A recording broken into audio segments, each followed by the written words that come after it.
apa sebab tercetusnya peristiwa agung ini dan mengapa kita raikannya pada setiap tahun? Bagaimana tidak diagungkan oleh Allah? Bagaimana kita tak nak membesarkannya, sedangkan Allah sendiri menamakan surah dengan surah Al-Isra, dimulakan dengan tasbih. Maha suci Allah yang memperjalankan hambanya di waktu malam daripada Masjidil Haram ke Masjidil Aqsa. Allah abadikan ayat tersebut dalam Al-Quran. Dalam keadaan apa sekalipun, dalam perang pun tetap diperintahkan untuk kita menunaikan salat. Maka inilah kesimpulannya, salat ini adalah merupakan satu perkara yang sangat penting dalam kehidupan kita. Tidak kira apa keadaan sekalipun, dan Allah Subhanahu wa taala menggambarkan kepentingan menjaga, memelihara dan mendiri dan melaksanakan salat itu dalam peristiwa Isra dan Mi'raj ini.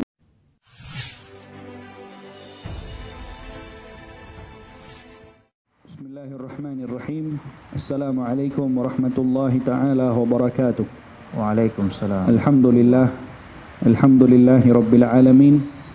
Wassalatu wassalamu ala asyrafil anbiya'i wal mursalin sayyidina Muhammadin wa ala alihi wa sahbihi ajma'in. Rabbi shrah li sadri wa yassir li amri wahlul 'uqdatam min lisani yafqahu qawli.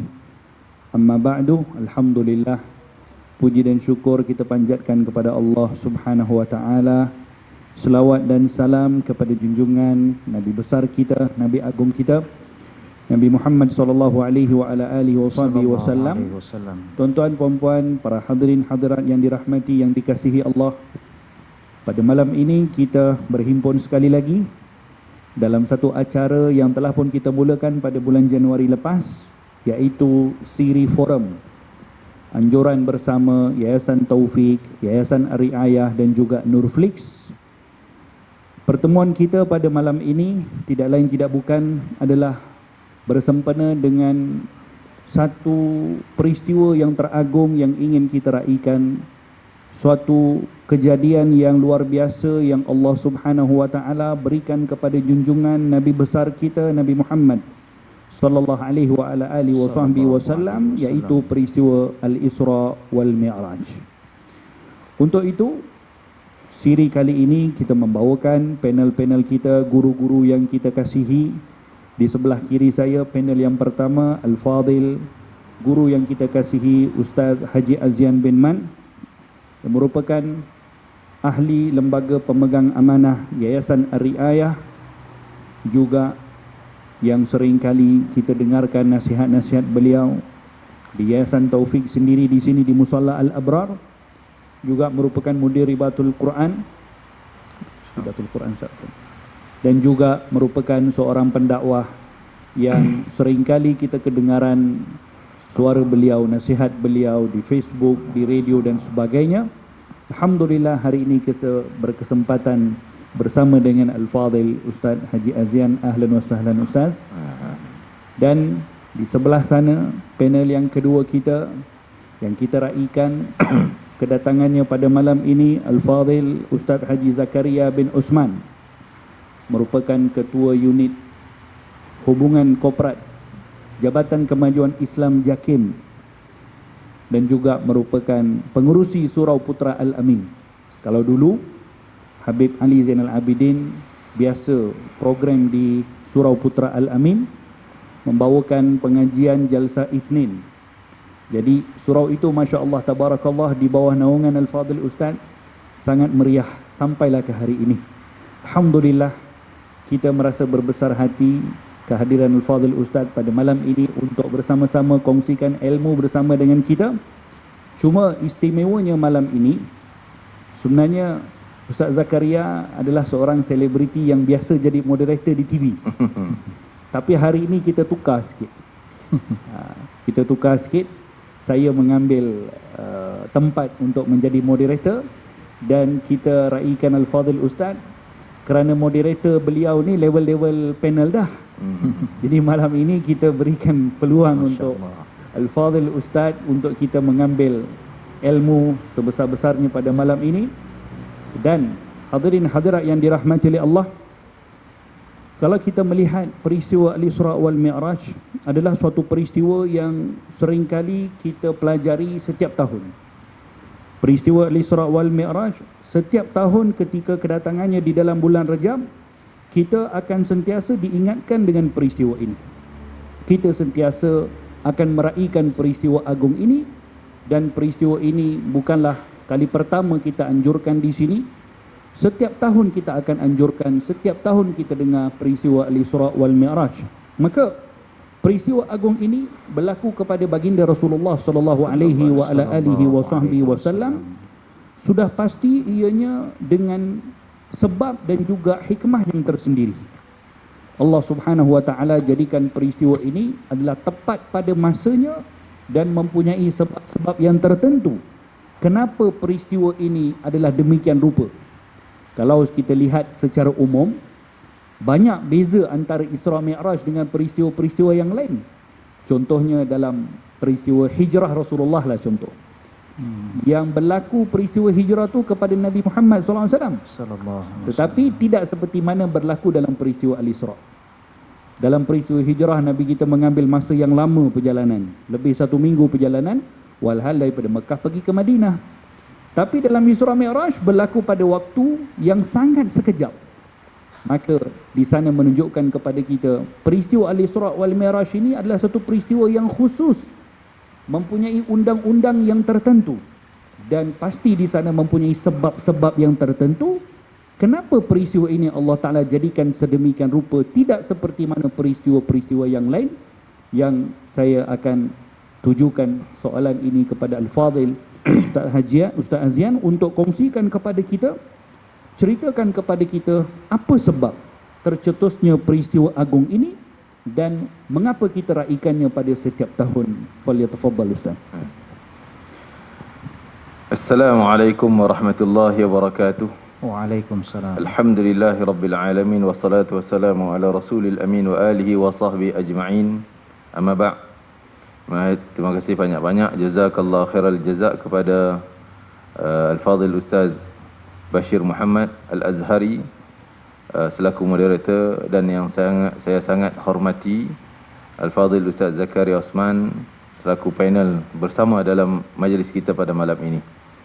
Syukur kita pada Allah Subhanahu wa taala kerana kita diberi peluang oleh Allah Taala untuk kita masih sampai ke tarikh yang sangat agung, mengenang peristiwa yang sangat besar, peristiwa mukjizat yang sangat luar biasa, yang sangat hebat, yang tak mampu kita nak gambarkan dengan bahasa.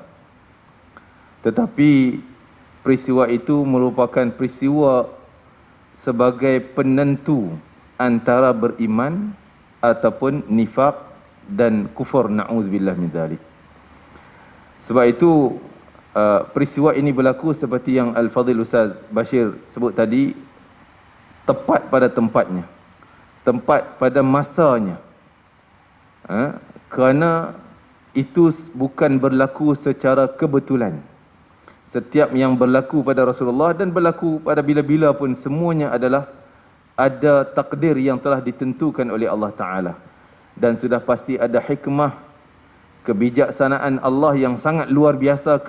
Kenapa Allah pilih pada waktu itu, dan kenapa Allah pilih pada masa itu dan sebagainya. Jadi peristiwa Isra' Mi'raj ini perlu kita kenang dan sentiasa kita refresh balik, ingat, supaya kita sentiasa merasa dekat dengan baginda Nabi Muhammad SAW yang Allah pilih untuk diperjalankan pada malam yang mulia itu. Dari sudut bulannya, sepakat para ulama mengatakan berlaku pada bulan Rajab. Tetapi tentang tarikhnya menjadi khilaf. Walau bagaimanapun itu mungkin lebih penting untuk kita ambil apa pengajaran daripada peristiwa tersebut. Jadi Masya Allah, ada orang yang rasa jemu bila dengar peristiwa Isra' Mi'raj lagi, cerita jalan Palestin, naik langit, turun mai, dapat semayang, itulah juga nak ceritanya. Seolah dia rasa jemu dan tidak minat untuk mendalami dan mengambil tahu tentang baginda Nabi SAW. Kenapa jadi macam tu? Kenapa jadi macam tu? Semuanya ada sebab. Sebabnya benda dalaman hatinya yang tidak ada cinta kepada Rasulullah SAW, tidak ada ta'zim, pengagungan kepada Nabi SAW, maka menyebabkan dia pandang remeh pada peristiwa seumpama ini. Apa yang dia ta'zimkan, mungkin dia lebih besar Ketika ni orang ambil tahu tentang perang Rusia dengan Ukraine, kenapa berlaku, siapa perang dan sebagainya, berapa kereta kebal lebih banyak, siapa kapal terbang yang lebih banyak, orang ambil tahu hal tu. Jadi dia hanya mengambil tahu tentang peristiwa-peristiwa yang berkaitan dengan orang kafir dan sebagainya. Bukan kita tak boleh ambil tahu hal demikian. Tapi jangan terlalu mengagungkan peristiwa itu sehingga menenggelamkan peristiwa yang diagungkan oleh Allah Subhanahu wa taala. Bagaimana tidak diagungkan oleh Allah? Bagaimana kita tak nak membesarkannya sedangkan Allah sendiri menamakan surah dengan surah Al-Isra, dimulakan dengan tasbih, maha suci Allah yang memperjalankan hambanya di waktu malam daripada Masjidil Haram ke Masjidil Aqsa. Allah abadikan ayat tersebut dalam Al-Quran, yang perlu kita kaji dan juga kita ambil tahu apa secara detailnya peristiwa yang berlaku, sehingga Allah nak ceritakan, isytiharkan, ini peristiwa besar, diabadikan dalam dalam surah ayat pertama surah Al-Isra. Masya Allah. Jadi kalau kita rasa tak perlu ambil tahu, benda ini remeh, maka sebenarnya benda tu puncanya daripada dalaman hati kita yang kotor, yang tak minat ambil tahu tentang Nabi SAW. Ini boleh dikatakan umat yang jauh daripada Nabi. Silap-silap boleh lebih berat kita kata umat yang derhaka kepada Nabi-Nya. Wal'iyadzubillah. Kerana apa? Kerana Nabi datang nak menyelamatkan kita daripada neraka. Dan Nabi sentiasa minta pada Allah nak menyelamatkan kita. Dan sehingga Nabi korbankan segala tenaganya, segala kehormatan dirinya, walaupun dihina, dimaki hamun, demi semata-mata untuk kita selamat daripada azab Allah. Agenda besar Nabi nak selamatkan kita daripada azab Allah.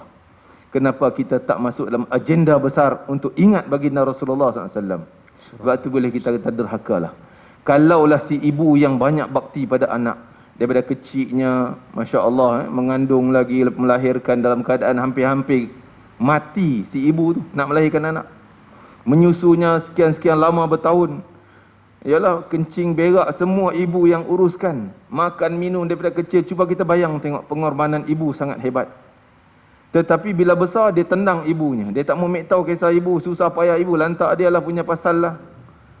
Anak yang baik ke? Kita nak cop dia sebagai anak ni anak yang berbakti ke ataupun anak yang derhaka? Sudah pasti semua orang faham ini anak derhaka. Tak mengenang jasa ibunya. Itu baru jasa ibu pada anak.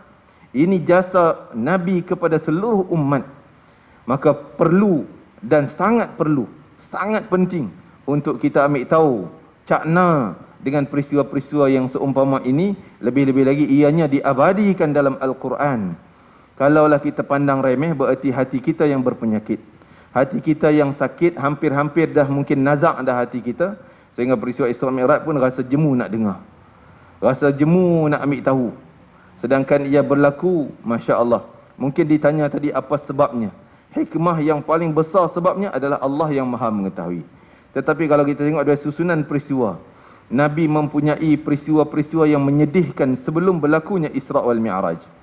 Peristiwa kewafatan Abu Talib yang memelihara, menjaga Nabi SAW dengan begitu baik, sehingga musuh-musuh datang nak ganggu Nabi Muhammad pun mereka mengadu dulu kepada bapa saudaranya Abu Talib. Maka Abu Talib kata jangan ganggu gini dan begitu, maka mereka pun tak jadi. Hormat pada Abu Talib, meninggal dunia. Setelah itu Khadijah, Sayyidatina Khadijah radhiyallahu anha, isteri baginda Nabi SAW yang tercinta, yang menghabiskan segala harta bendanya untuk Rasulullah SAW. Sehingga kan digambarkan pengorbanan Khadijah yang tak boleh kita nak, maksudnya tak boleh nak compare dengan mana-mana perempuan yang korban begitu besar untuk dakwah baginda Nabi SAW, lebih daripada Sayyidina Khadijah. Sehingga dia mengatakan dalam satu cerita, mengatakan bahawa, ya Rasulullah, kalaulah setelah aku meninggal dunia, engkau tidak ada apa-apa barang ataupun tidak ada kemampuan untuk bina jambatan nak lintas seberang sana untuk sampaikan dakwah, maka ambillah, aku rela engkau ambil tulang belulang aku untuk dijadikan jambatan sungai lintas seberang sana untuk sebarkan dakwah. Begitu besar pengorbanan Sayyidatina Khadijah. Dia disanjung, tapi bila setelah dia membantu Rasulullah menjadi isteri Nabi, dia dihina oleh masyarakat. Peristiwa Taif juga demikian berlaku. Setelah itu lagi tambah kesedihan Nabi SAW.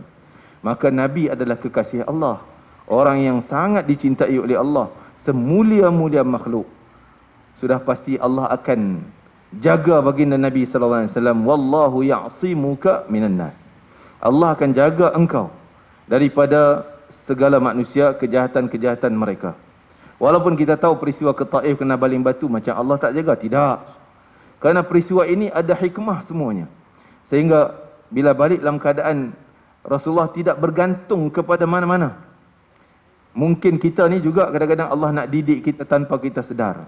Selama ni kita bergantung pada kita ada duit. Ada duit, selesa, sihat, okey, sebab ada duit.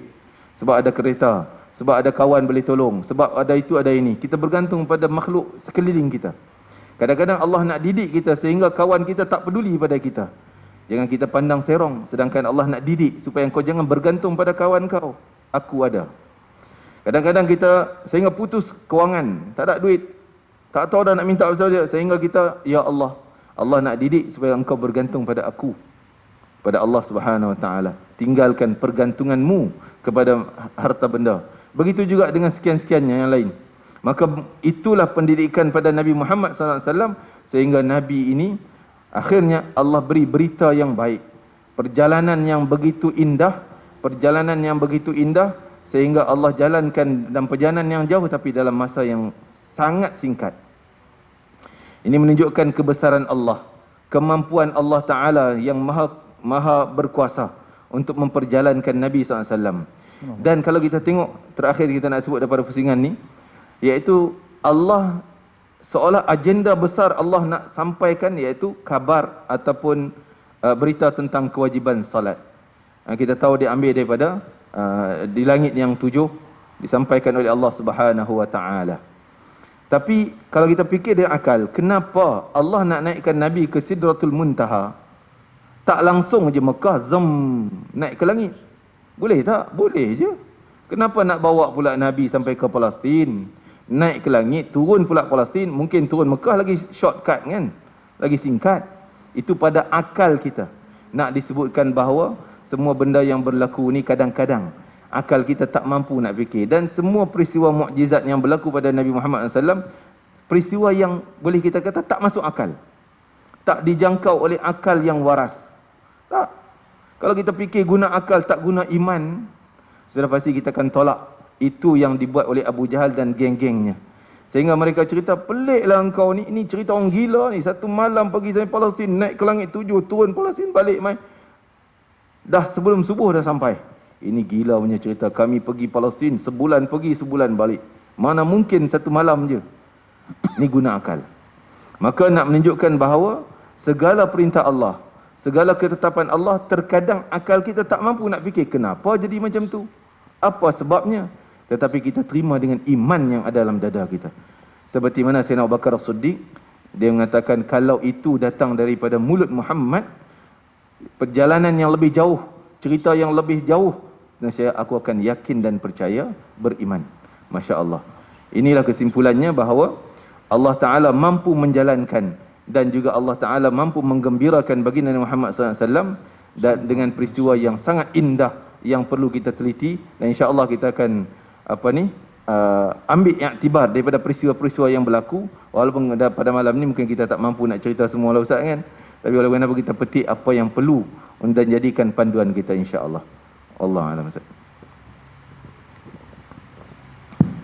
Barakallahu fikum, jazakumullah khairal jaza. Kita ucapkan kepada Al-Fadhil Ustaz Haji Azyan yang memberikan kepada kita satu tips yang menjadi pengajaran besar kepada kita, bahawa bila mana kita keseorangan, kita ada Allah Subhanahu Wa Ta'ala sentiasa bersama dengan kita. Dan begitulah keadaan yang kata Al-Fadhil Ustaz tadi. Baginda Rasulullah SAW berada dalam keadaan di mana diri Nabi waktu itu seolah-olah tidak ada satu orang pun yang akan membantu Nabi lagi dah. Seolah-olah seluruh orang yang ada di atas muka bumi dia dah tak mampu buat apa-apa untuk Nabi. Tambah lagi dengan wafatnya isteri tercinta Siti Khadijah radhiyallahu anha, wafatnya Abu Talib. Kemudian peristiwa yang berlaku di Taif, di mana di Taif itu Nabi pergi tidak lain tidak bukan adalah untuk dapatkan bantuan daripada situ. Kalau ada orang yang nak beriman dengan Nabi, kerana orang yang ada di Taif waktu itu daripada kaum Bani Thaqif adalah mereka yang mempunyai hubungan kekeluargaan dengan Nabi. Jadi Di Mekah baginda Nabi sudah kehilangan tulang belakang Nabi. Abu Talib radhiyallahu anhu sudah meninggal dunia pada tahun tersebut. Tambah lagi dengan wafatnya Siti Khadijah, makanya baginda Nabi sudah kehilangan orang yang akan memberikan support kepada Nabi daripada dalam rumah dan di luar rumah. Dalam rumah, isterinya Sayyidatina Khadijah. Di luar rumah, Abu Talib, yang mana orang-orang Quraisy waktu itu cukup segan dengan Abu Talib. Jadi ketika itulah tepat masanya berlaku peristiwa ini, di mana Allah Subhanahu wa taala ingin tunjukkan kepada baginda Nabi Muhammad sallallahu alaihi wasallam, walaupun Nabi keseorangan, tetapi sebenarnya baginda Nabi tidaklah keseorangan. Dalam perjalanan tersebut Allah Taala perlihatkan kepada Nabi bermacam-macam perkara-perkara yang ajaib. Demikianlah yang kita ingin dengarkan daripada Al-Fadhil Ustaz Haji Zakaria untuk kongsikan kepada kita dalam perjalanan yang sangat agung ini. Allah sebutkan dalam Al-Quran, linuriyahu min ayatina, untuk kami tunjukkan kepada baginda Nabi Muhammad sallallahu alaihi wasallam tanda-tanda kebesaran Allah Subhanahu wa taala. Di antara tanda kebesaran yang berlaku dalam peristiwa ini yang Allah tunjukkan kepada baginda Nabi Muhammad sallallahu alaihi wasallam adalah gambaran-gambaran tentang apa yang akan berlaku kepada umatnya di hari akhirat daripada dua aspek. Ianya adalah daripada gambaran-gambaran nikmat yang akan diberikan dengan berbuat amal-amal tertentu, dan juga gambaran-gambaran daripada siksaan yang diberikan, dan juga beberapa peristiwa-peristiwa lain yang berlaku dalam perjalanan tersebut. Jadi kita ingin mendengarkan daripada Al-Fadhil Ustaz Haji Zakaria, di mana dalam peristiwa ini yang cukup banyak pengajaran dalam perjalanan agung baginda Nabi Muhammad sallallahu alaihi wasallam, gambaran-gambaran yang diperlihatkan kepada baginda Rasulullah sallallahu alaihi wasallam untuk kita mengambil pelajaran daripada peristiwa tersebut. Falyatafadhal Ustaz. Bismillahirrahmanirrahim. Assalamualaikum warahmatullahi wabarakatuh. Waalaikumsalam. Alhamdulillahi rabbil alamin wa bihi nasta'in ala umurid dunya waddin, wassalatu wassalamu ala asyrafil anbiya'i wal mursalin Sayyidina wa Habibina Muhammadin khatamin nabiyyin wa ala alihi wa sahbihi wa man da'a bida'watihi wa man sanna bisunnatihi ila yaumiddin. Qala Allah Ta'ala, a'udzu billahi minasyaitonir rajim, bismillahirrahmanirrahim. Subhanalladzi asra bi'abdihi lailan minal masjidil harami ilal masjidil aqsa alladzi barakna haulahu linuriyahu min ayatina innahu huwas sami'ul basir. Shadaqallahul azim. Terima kasih kepada yang dimuliakan guru kami Ustaz Bashir Muhammad Al-Azhari, rakan panelis forum guru kami Ustaz Haji Azian Man, tuan-tuan dan puan-puan para jemaah muslimin dan muslimat rahimakumullah.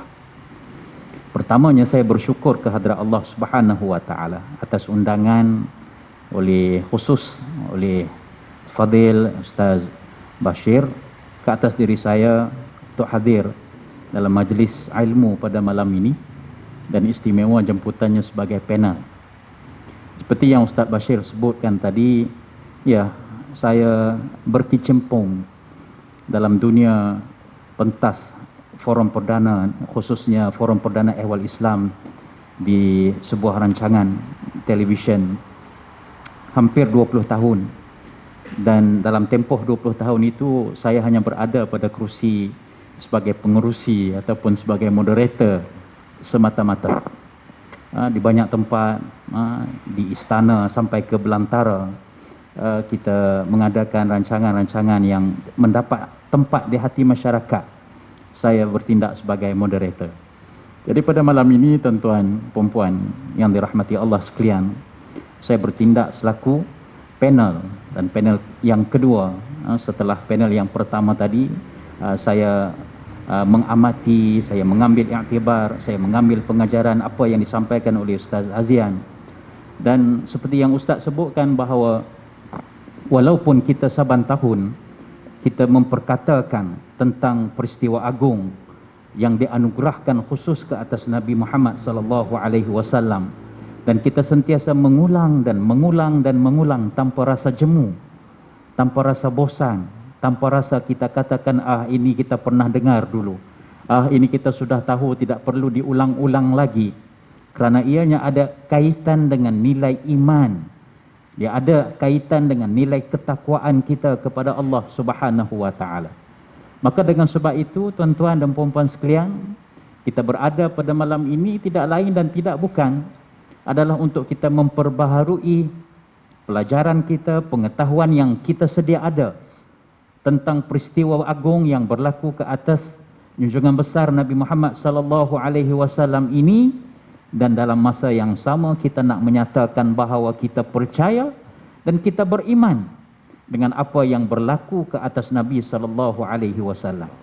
Pertama sekali kita nak nyatakan bahawa kita kena yakin dan kita kena percaya dengan jazam, dengan sepenuh hati bahawa perkara ini berlaku ke atas Nabi Muhammad sallallahu alaihi wasallam sebab dia telah dinyatakan dalam ayat pertama surah Isra yang Ustaz Azian pun sebut, yang saya pun dah baca dalam mukaddimah tadi, tentang menceritakan tentang peristiwa Isra dan Mi'raj dan kenapa ia berlaku ke atas Nabi kita Nabi Muhammad sallallahu alaihi wasallam. Yang kedua, kita kena yakin bahawa berlakunya peristiwa Isra dan Mi'raj ini adalah secara serentak ruh dan jasad Nabi Muhammad sallallahu alaihi wasallam, kerana dengan pelbagai hujah yang diberikan oleh para ulama, diberikan oleh para cendekiawan tentang bagaimana dikatakan bahawa peristiwa Isra dan Mi'raj ini berlaku secara roh dan jasad bersama yang dilakukan oleh Allah Subhanahu wa taala ke atas Nabi Muhammad sallallahu alaihi wasallam. Yang pertamanya kerana Allah taala sebutkan bi'abadihi. Allah Subhanahu wa taala memperjalankan hamba-Nya. Nah, ini ulama mengatakan bahawa bi'abadihi itu merujuk hamba itu adalah secara roh dan jasadnya. Kalau roh sahaja berlaku, perjalanan Isra dan Mi'raj itu nescaya, kata para mufassirin, nescaya Allah akan mengatakan biruhi abadihi. Allah akan menggunakan kalimah roh hamba-Nya, iaitu roh Nabi Muhammad sallallahu alaihi wasallam. Dan ini merupakan satu hujah yang kukuh yang mengatakan bahawa peristiwa Isra dan Mi'raj ini berlaku secara roh dan jasad. Yang kedua, kata para ulama, kenapakah kita kena yakin dan kita percaya bahawa perjalanan Isra dan Mi'raj ini berlaku secara roh dan jasadnya? Kerana kalau roh semata-mata, niscaya dia tidak merupakan suatu keistimewaan. Dia tidak akan menjadi suatu keistimewaan kerana roh ini macam kita bermimpi, pergi ke sana, pergi ke sini, roh kita berjalan. Dan itu merupakan satu perkara yang biasa bagi manusia-manusia yang lain dan tidak perlu dirakamkan oleh Allah Subhanahu wa taala dalam Al-Quran. Sedangkan Allah taala memulakan ayat itu dengan subhanah, maha suci Allah, nak menggambarkan bahawa apa yang ingin disampaikan, yang ingin diceritakan oleh Allah Subhanahu wa taala dalam ayat tersebut adalah merupakan satu perkara yang luar biasa. Kalau perjalanan itu berlaku secara roh semata-mata, dia bukan satu perkara yang luar biasa. Kerana kita pun boleh berlaku sebegitu dalam mimpi kita umpamanya. Dan yang ketiga, para ulama mengatakan bahawa dalam perjalanan Isra dan Mi'raj ini, Nabi sallallahu alaihi wasallam menunggangi kenderaan yang dinamakan sebagai burak. Yang dinamakan sebagai burak. Kalau roh semata-mata, kenapa Nabi sallallahu alaihi wasallam perlu menaiki kenderaan? Roh boleh pergi begitu saja, boleh terbang, tidak perlu kepada kenderaan. Sedangkan dalam banyak hadis Nabi sallallahu alaihi wasallam menceritakan bahawa dia ditemani oleh malaikat Jibril dan dia menaiki kenderaan yang dinaiki oleh nabi-nabi yang terdahulu. Bukan saja Nabi Muhammad SAW yang menaiki burak, bahkan burak ini satu kenderaan yang istimewa yang nabi-nabi sebelum Nabi Muhammad SAW sudah pun menaikinya. Dan maka dengan sebab itu Nabi yang terakhir, kata ulama dia, yang menaiki kenderaan burak ini adalah Nabi Isa AS. Dan tempoh masa Nabi Isa AS dengan Nabi Muhammad itu sekitar 500 tahun. Dan dengan sebab itu apabila Nabi Muhammad sallallahu alaihi wasallam nak menaiki burak itu dia jadi tak tenteram. Dia apa, orang Kedah panggil menggelupok. Faham tak ni adik-adik di depan ni? Menggelupok tahu. Dia tak tenteram. Dia tak tenang. Sebab lama dah orang tak naik dah. Lama dah Nabi tak naik dah. Lepas Nabi Isa tu, antara jarak masa dengan Nabi Muhammad tu tempoh yang sangat lama. Jadi bila Nabi Muhammad nak naik tu dia tak tenteram. Lalu Jibril kata, wahai Burak, kenapakah kamu bersikap sedemikian? Sedangkan yang akan menaiki kamu ini adalah sebaik-baik manusia, penghulu segala Nabi dan Rasul. Maka pada ketika itu barulah Burak ini merasa tenang dan tenteram. Dan Nabi SAW menaiki kenderaan tersebut. Dan inilah di antara beberapa hujah yang ditemui mengapa dikatakan bahawa peristiwa Isra' dan Mi'raj ini berlaku secara roh dan jasad Nabi SAW.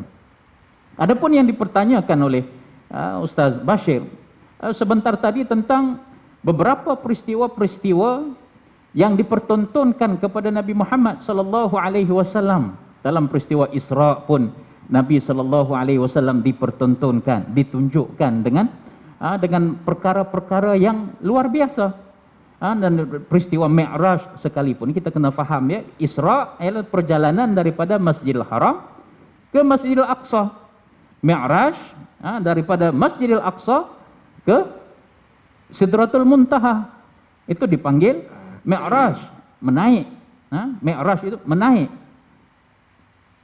Maka dalam kedua peristiwa ini banyak berlaku perkara-perkara seperti yang Ustaz Bashir nyatakan tadi, adalah tujuannya tidak lain dan tidak bukan adalah untuk menunjukkan linuriyahu min ayatina. Allah Ta'ala kata kami nak tunjukkan bukti-bukti keagungan, kehebatan kerajaan Allah Subhanahu wa Ta'ala. Nak tunjukkan sebab seperti yang Ustaz Bashir sebut, Ustaz Azian sebut tadi, bahawa peristiwa Isra' dan Mi'raj ini berlaku pada tahun yang dinamakan sebagai Amul Huzni. Amul Huzni berlaku, kata setengah pendapat mengatakan bahawa setahun sebelum peristiwa hijrah. Dan ada juga pandangan yang mengatakan bahawa peristiwa Isra' dan Mi'raj ini berlaku selepas hijrah. Itu pandangan yang sedikit. Tidak apa, kita tidak nak membincangkan tentang bila tarikh berlakunya. Tapi ialah yang lebih besar itu ialah bagaimana peristiwa ini membuktikan kehebatan dan juga keagungan kekuasaan Allah Subhanahu wa Ta'ala. Apabila di ketika mana Nabi SAW seolah-olah berputus harap, di mana usaha dakwahnya di Makkah tidak diterima oleh masyarakat pada ketika itu. Usaha dakwahnya di Taif juga sedemikian rupa. Kemudian bagaimana berlakunya kematian bapa saudaranya Abu Talib, kematian istrinya Sayyidatina Khadijah binti Khuwailid. Dan semua ini adalah merupakan satu lumrah bagi manusia. Apabila berlaku perkara-perkara seperti ini, sudah pasti akan mendatangkan satu sentimen ataupun perasaan, rasa sedih, rasa sayu, rasa keseorangan, rasa ditinggalkan, rasa apa yang kita buat semuanya tak jadi. Jadi Allah Subhanahu wa Ta'ala mengetahui perasaan hambanya, perasaan Rasulnya ini. Lalu Allah Subhanahu wa Ta'ala menganugerahkan suatu hadiah yang luar biasa kepada Nabi Muhammad sallallahu alaihi wasallam, dan diperlihatkan suatu masa yang belum disampai oleh mana-mana manusia, iaitulah hari pembalasan. Ditunjukkan perkara-perkara orang-orang yang baik akan mendapat nikmat, orang-orang yang kufur, yang maksiat akan diberi balasan dengan setimpalnya. Satu peristiwa berlaku dalam peristiwa Isra', bagaimana ketika Nabi SAW bersama Jibril alaihissalam, lalu Nabi Muhammad SAW dikejar oleh jin ifrit, jin ifrit yang kufur kepada Allah Subhanahu wa Ta'ala, yang membawa obor api yang dia mengejar Nabi SAW. Lalu Jibril mengajarkan kepada Nabi SAW satu doa yang ada dalam hadis, tuan-tuan boleh boleh cari, saya pun tak ingat doa itu. Berdoa supaya nak menghalau jin ifrit itu. Dan apabila Nabi SAW membaca doa itu, ternyata jin ifrit ini dia lari, bertempiaran, dan terpadam api yang dibawanya. Dan jin ini dia di kalangan syaitan ini dia ada jin dan juga manusia. Jin di kalangan syaitan di kalangan jin, dan syaitan di kalangan manusia. Dan jin ifrit ini satu ketika dulu dia taat dan patuh kepada Nabi Allah Sulaiman alaihissalam. Dan dia takut kepada Nabi Allah Sulaiman alaihissalam.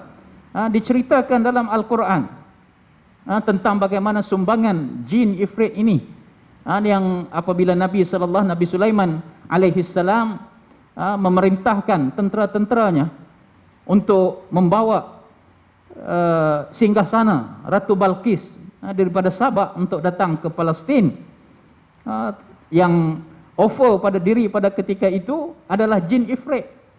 Karena jin ifrit mengatakan bahawa aku mampu mengangkat singgasana Ratu Balqis datang kepadamu, belum sempat kamu bangun daripada kerusimu. Itu kehebatan jin ifrit ini. Dia boleh menjadi tentera kepada Nabi Allah Sulaiman. Dia boleh selam ke dalam lautan yang sedalam-dalamnya. Dia boleh membina bangunan yang setinggi-tingginya jin ifrit ini. Dan dia takut kepada Nabi Allah Sulaiman ini, karena apabila dia ingkar kepada arahan Nabi Allah Sulaiman, dia boleh terbakar ataupun dia boleh dipenjarakan.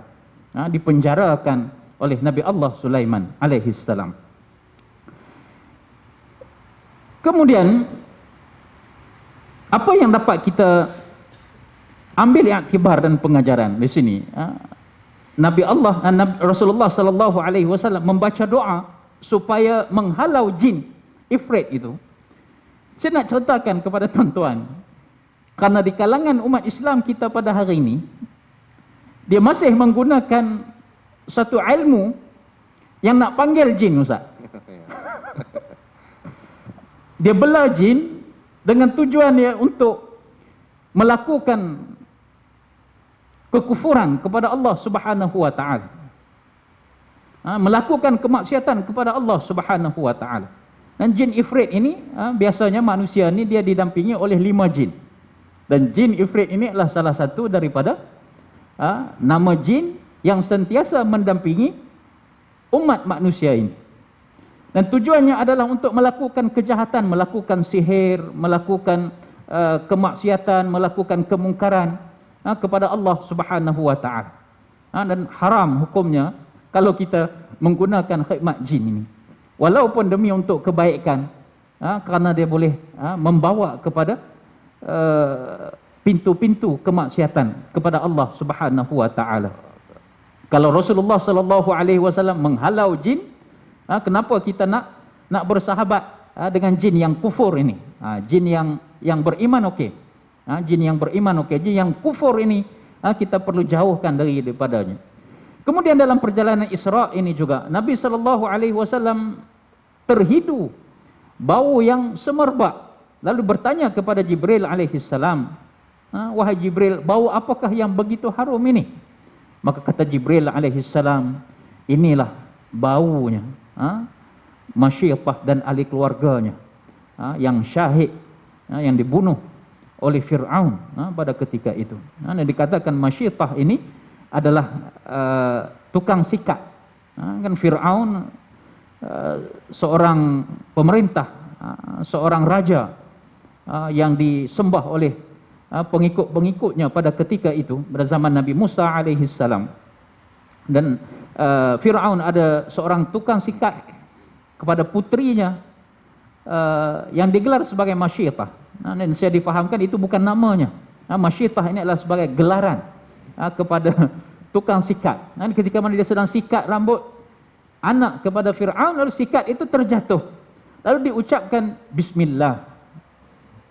Diucapkan Bismillah. Kalau kita Innalillah kan? Tapi yang sebetulnya adalah Bismillah, itu yang diajar. Dan kebanyakan orang-orang Arab apabila terjatuh barang ini disebut Bismillah. Itu dia. Apabila putri Fir'aun mendengar ucapan Bismillah, dia kata, adakah yang kamu maksudkan Tuhan Allah itu adalah bapakku, kata Masyiatah, bukan bapak kamu. Ini adalah Tuhan kepada bapak kamu dan Tuhan kepada seluruh makhluk yang ada di atas muka bumi ini. Kalau begitu aku report kepada bapak aku. Masyiatah kata silakan. Jadi putrinya lapor kepada Fir'aun dan Fir'aun panggil. Dia kata, ada benarkah apa yang disampaikan oleh putriku tentang apa yang kamu perkatakan? Maka dengan berani dia mengatakan bahawa ya, benar, Tuhan Allah, Tuhan aku dan juga Tuhan kamu. Maka Fir'aun pun murka, marah. Lalu diperintahkan kepadanya supaya dicampakkan ke dalam satu bekas yang dipenuhi dengan satu bahan yang panas, minyak atau air, wallahu alam, tapi bahan itu bahan yang sangat panas, dibakar dengan api. Lalu dipanggil semua anak-anak Masyiatah ini, dan mula-mula dilemparkan ke dalam kawah yang sedang panas itu adalah anak-anaknya terlebih dahulu. Fir'aun membuat begitu dengan harapan supaya Masyiatah ini bertukar fikiran, supaya dia menyembah kepada Fir'aun. Dilemparkan anaknya yang pertama. Masyiatah tetap dengan pendiriannya, memperkatakan bahawa Tuhan adalah Tuhan Allah. Anaknya yang kedua dan seterusnya sampailah kepada anaknya yang terakhir yang sedang berada di dalam pangkuan Masyiatah itu. Ketika mana nak dicampakkan anak itu, Masyiatah terdetik di hatinya rasa kasihan kepada anak yang masih lagi kecil, yang masih lagi berada dalam dukungannya. Maka ketika itu anak ini berkata kepada ibunya, wahai ibuku, terjunlah ke dalam api ini, kerana sesungguhnya azab di akhirat itu lebih dahsyat dan lebih teruk daripada apa yang azab yang sedang kita lalui ini. Maka Masyiatah pun terjun ke dalam itu. Maka itulah Allah Subhanahu wa taala menunjukkan inilah bau yang semerbak. Jibril mengatakan inilah bau yang begitu harum, ini adalah bau keluarga Masyiatah yang tetap istiqamah dengan pengakuan, penyaksian keimanannya kepada Allah Subhanahu wa taala. Dan banyak lagi peristiwa-peristiwa yang menarik yang boleh kita baca dan menaikkan semangat kita untuk kita istiqamah dengan mengatakan bahawa Tuhan kita itu adalah Allah. Innal ladzina qalu rabbunallah summa istaqamu tatanazzalu alaihimul malaikatu alla takhafu wa la tahzanu wa abshiru bil jannati allati wa hum tu'adun. Kuntum tu'adun. Ini Allah Subhanahu wa taala menceritakan orang-orang yang mengatakan bahawa Tuhan kami ialah Allah. Kemudian dia istiqamah, dia berpegang teguh dengan penyaksian dan pengakuannya itu. Tuan-tuan, kita hari ini, adakah kita menyaksikan bahawa Tuhan kita itu Allah dan kita istiqamah dengan hati kita dengan penuh yakin? Kalau kita dapat berpegang dengan ini, tuan-tuan dan puan-puan sekalian, insya-Allah kita akan sukses dalam kehidupan kita. Sebagai seorang pelajar umpamanya, kalau kita yakin apa yang sedang kita menuntut, ilmu yang sedang kita pelajari inilah demi Allah, kerana Allah, maka kita akan istiqamah dengan usaha kita itu. Apa sahaja masalah yang melanda kita, saya, ustaz-ustaz semua berhadapan dengan masalah kehidupan, tuan-tuan juga berhadapan dengan masalah kehidupan, masalah hubungan suami, isteri, masalah anak-anak. Kalau kita yakin apa yang berlaku ini adalah kerana Allah, ujian yang Allah Ta'ala berikan kepada kita, dan kita yakin setiap ujian itu ada ganjaran yang baik kalau kita bersabar dan menghadapinya dengan tenang, nescaya Allah akan memberikan khabar-khabar yang gembira buat orang yang istiqamah.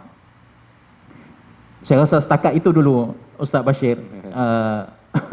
Satu dua peristiwa yang boleh kita ambil sebagai untuk memperkukuhkan keimanan kita kepada Allah Subhanahu wa taala daripada peristiwa yang banyak berlaku dalam peristiwa Isra dan Mi'raj ini. Dan kalau kita gambarkan satu persatu, nescaya dia akan membuka minda kita dan memberi motivasi kepada diri kita untuk kita berjihad sebagai hamba, sebagai khalifah di atas muka bumi ini. Wallahu taala a'lam. Masya Allah, jazakumullah khairul jaza kepada Al-Fadhil Ustaz Haji Zakaria di atas apa yang dikongsikan tadi. yang cukup penting kepada kita untuk kita pelajari daripada peristiwa ini. Baginda Rasulullah SAW diperjalankan oleh Allah Ta'ala birruh wal jasad. Bukti-buktinya, sebab-sebabnya disebutkan tadi oleh Al-Fadhil Ustaz bahawa kalaulah ianya bukanlah berlaku dengan ruh dan jasad, nescaya takkanlah ada burak di antara. Satu. Takkanlah juga bila Nabi dah balik daripada Isra Mi'raj, bila Nabi ceritakan kepada pembesar-pembesar Quraisy, maka ditentang oleh Abu Jahal dan juga pembesar-pembesar Quraisy yang lain. Jadi penentangan itu juga adalah bukti bahawa peristiwa ini bukan berlaku dalam mimpi. Kerana kalau seperti Al-Fadhil Ustaz sebut tadi, kalau ianya berlaku dalam mimpi, tak ada orang ambil kisah pun. Contoh, katakan satu orang mimpi, saya pergi ke Mekah semalam balik. Diceritakan mimpinya kepada kawannya besok, kawannya kata, oh Masya Allah. Setakat tu je lah. Tak adalah orang betul ke? Sebab mimpi. Jadi, ianya adalah satu perkara yang tidak akan ditentang. Jadi, berlakunya penentangan itu juga adalah bukti kukuh bahawa peristiwa ini bukanlah berlaku secara ruh sahaja, atau bukanlah berlaku dalam mimpi, tapi ianya berlaku birruh wal jasad. Seperti mana Al-Fadhil Ustaz Zakaria sebutkan tadi, cerita tentang Masyitah radhiyallahu anha, tentang keluarganya. Maka demikian dalam peristiwa Isra Mi'raj ini, tuan-tuan, puan-puan, hadirin hadirat yang dirahmati Allah, peristiwa ini cukup banyak pengajaran yang boleh kita ambil untuk kita mengambil pedoman kepada diri kita, kepada ahli keluarga kita, kepada masyarakat Muslim secara umum. Cukup syarat pengajaran-pengajaran yang ada dalam peristiwa ini, yang kira-kira siapapun kita, kita akan nampak sebetulnya ada hubungan antara kita dengan peristiwa Isra Mi'raj. Baik kita sebagai seorang individu Muslim, baik kita sebagai seorang ketua keluarga atau yang ada keluarga, macam mana keluarga yang kita nak bentuk, baik kita siapapun dalam masyarakat, baik kita orang alim sekalipun, siapapun kita, sebetulnya dalam Isra Mi'raj ini ada di situ isyarat yang sudah diletakkan oleh Allah Ta'ala yang ingin kita pelajari. Al-Fadhil Ustaz Azian, kita nak dengarkan, kita nak Al-Fadhil Ustaz kongsikan kepada kita pengajaran dan pedoman yang boleh kita ambil daripada peristiwa ini, yang boleh kita terapkan dalam diri kita, ahli keluarga kita dan masyarakat kita. Falyatafaddal Ustaz. Ya. Masya Allah. Saya galik dengar kan, leka seronok dengar Ustaz cerita dan pengajaran. Tak Bashir pula tambah lagi. Macam nak bagi semua kat dia orang cerita je lah kan. Walaupun kita ambil barakah daripada ilmu kerdil yang ada, kita kongsi bersama. Tentang peristiwa Masyitah, banyak pengajaran dapat kita ambil. Saya terus kepada poin. Kalau kita tengok Masyitah duduk di mana, dia kerja apa? Dalam istana. Dia duduk dalam istana. Pekerjaannya cukup hebat dah. Kalau kita kata gaji itu selesa dah. Segala daripada istana, raja yang besar diagung, disujud oleh masyarakat tu. Tu tempat dia bekerja. Kehidupan dunia ni cukup nyaman, selesa, lengkap. Tapi kenapa dia pilih la ilaha illallah? Kenapa dia pilih terjun seperti Ustaz cerita tadi? Macam tak suka pula dengan istana, sedangkan orang semua nak pada hidup selesa dan sebagainya. Ini menunjukkan bahawa apa yang Ustaz baca tadi, qalu rabbunallah thumma istaqim. Qalu rabbunallah, beristiqamah, mereka berkata Tuhan kami adalah Allah Ta'ala, dan istiqamah dengan pegangan tersebut walau apa cabaran sekalipun. Ini supaya kita semua, mungkin ada orang di jabatan tempat bekerja dan sebagainya, mungkin dapat keselesaan, tapi yang penting panduannya, penjagaan dirinya adalah Allah Ta'ala. Muraqabah, iaitu pengawasan daripada Allah. Rasa bahawa Allah sentiasa pantau segala gerak-geri kita, pantau gerak-geri kita, supaya kita takkan terjebak dengan perkara yang diharamkan oleh Allah Ta'ala. Masyitah, hanya Fir'aun nak supaya engkau sujud pada aku cukup. Satu benda tu je Fir'aun minta. Tapi dia tak nak, kerana dia nampak kejayaannya adalah agama Allah Subhanahu Wa Ta'ala. Kita kadang-kadang ada orang bekerja berdepan dengan sogokan rasuah. nak bagi kemewahan. Ketika tu menjadi panduan masyiatah. Kalau kita ikut langkah masyiatah, tak nak benda ni haram, berdosa. Tak nak. Walaupun keselesaan, nyaman, hebat. Tapi tak nak. Aku nak Allah. Walaupun dia mati dengan pada pandangan masyarakat ketika tu, dia mati dalam keadaan hina. Pandangan masyarakat, pengikut-pengikut Fir'aun. Dia kena seksa, mati dihina, sampai macam tu, anak dia semua mati dan sebagainya. Tapi tetap Allah abadikan, muliakan, sehingga kuburnya dicium oleh penghulu segala Nabi dan Rasul. Dicium oleh ketua para malaikat Jibril alaihissalam. Dalam laluan yang penuh agung, perjalanan agung. Kenapa Allah nak harumkan daripada kubur masyiatah? Ramai lagi kubur Nabi, mungkin ada kubur Nabi-Nabi dalam perjalanan tersebut. Tetapi masyiatah diharumkan kerana perjuangannya sangat hebat. Dia mengutamakan hukum Allah, istiqamah dengan pegangannya, akidahnya pada Allah, walaupun tawaran hebat. Duk istana, nyaman, segala keistimewaan nak diberikan kepada dia. Tapi tak nak. Aku nak Allah. Rabbunallah. Rabbunallah, Tuhan kami adalah Allah. Bukan Tuhan kami adalah duit. Bukan Tuhan kami adalah kemewahan. Bukan Tuhan kami adalah istana. Bukan itu dan ini.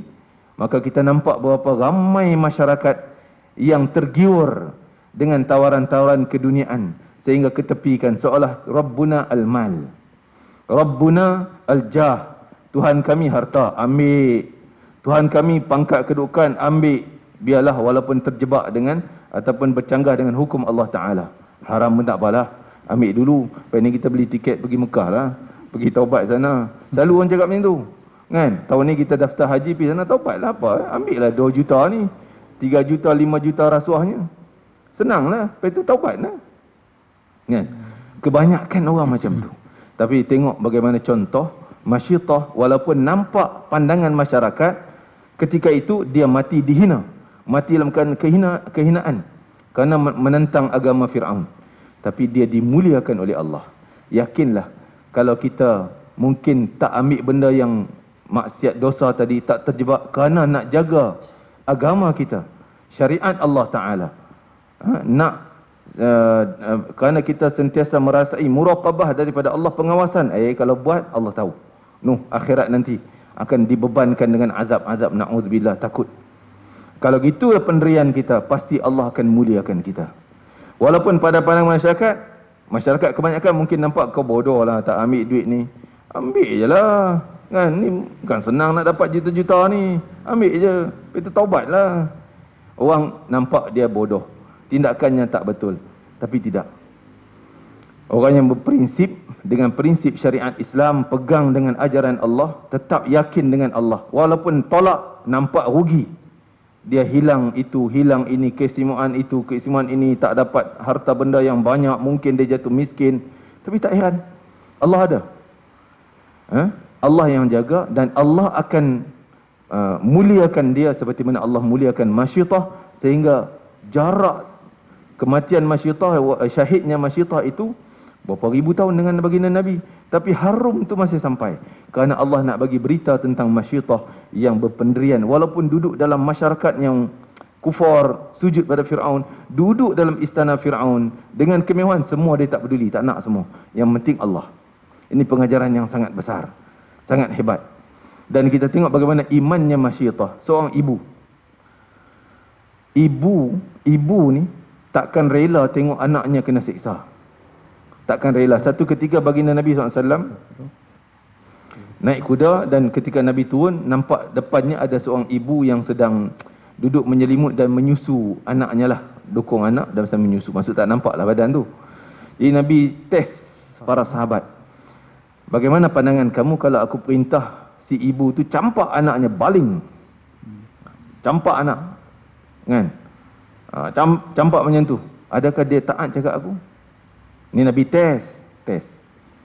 Para sahabat tahu ibu takkan sanggup nak campak anak. Tak akan sanggup. Walaupun perintah Rasul, mesti tak berani nak buat. Tak sanggup. Kan? Dia nak tunjuknya keimanan masyiatah, Masya Allah. Walaupun anaknya dicampak dalam kawah yang mendidih air atau minyak, mendidih macam tu, tetap Rabbunallah. Suami dicampak masuk, tak kisah. Tapi anak kecil ni dia teragak-agak nak terjun tak terjun. Sehingga dia buat permintaan pada Firaun, kalau kami mati, tolong kuburkan kami setempat. Firaun kata, okey, tak ada masalah. Yang penting kau sujud pada aku, tukar agama. Tak nak.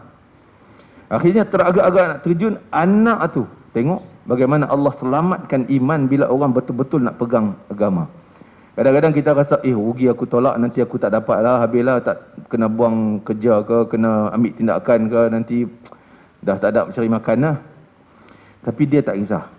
Allah yang jaga, sehingga budak ini yang mustahil boleh cakap, baby yang ialah menyusu lagi, mustahil boleh cakap, Allah izinkan dia bercakap. Sehingga Nabi kata ada 4 kanak-kanak yang bercakap waktu kecil, yang waktu zaman yang mustahil dia bercakap. Antaranya anak Masyittah ni. Sehingga dia kata, teruskan langkah seperti Ustaz sebutkan tadi. Di sana ada kejayaan. Maka Allah takdirkan segalanya untuk jayakan dia ke dalam syurga. Walaupun nampak kematiannya dengan tragis. Seperti kalau kita tengok begitu para sahabat. Sayyidina Ja'far bin Abi Talib digelar sebagai Ja'far Tayyar. Bagaimana kematiannya? Sehingga semua badannya potong, tangan terputus, lubang badannya tak kurang daripada 80 lubang. Pada pandangan orang yang tak faham, nampak ini kematian yang penuh dengan kehinaan.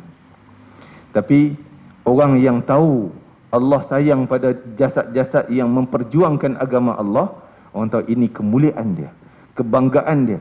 Sehingga menjadi hukum, haram kita mandikan jenazah yang syahid. Haram sebab menghilangkan perhiasan di akhirat. Ni luka-luka ni menjadi kebanggaan seperti orang perempuan, perhiasan rantainya, gelangnya, seronok lah, tak boleh nak buang. Tapi orang yang mati syahid, kebanggaan perhiasan akhiratnya adalah luka-luka lah di hadapan Allah Subhanahu Wa Taala. Begitu.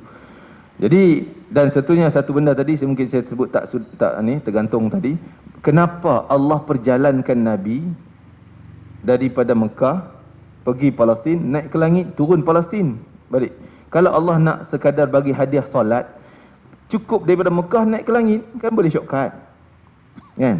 Ataupun pergi Palestin, naik ke langit, turun Mekah, senang, lagi singkat perjalanan. Ada sebab, kerana Allah nak kaitkan syariat Nabi Muhammad dengan syariat Nabi-Nabi sebelum. Dan tanah suci Makkah dengan tanah suci Baitul Maqdis ada kaitan. Kalaulah mungkin kata ulama, Allah naikkan terus daripada Mekah, naik ke langit, turun ke Mekah, tak pergi Baitul Maqdis, mungkin kita akan pinggir Baitul Maqdis ini tak ada kehebatan apa, tak ada kemuliaan apa, tak ada kaitan dengan Islam lah. Nabi tak pergi dan sebagainya. Tak nampak kaitan dengan Baitul Maqdis. Sedangkan Nabi sebut la tashuddur rihal illa ila thalathati masajid. Jangan kamu bersungguh-sungguh, beria-ria nak pergi. Kalau orang Kedah kata apa Ustaz? Jangan duk pulun-pulun sangat nak pergi. Kan? Kebetulan kita satu negeri kan. Dia keluar bahasa lah. Bahasa ibunda kita. Jangan pulun sangat nak pergi. Kecuali 3 tempat ni. Kau pulun lah. Bersungguh-sungguh lah.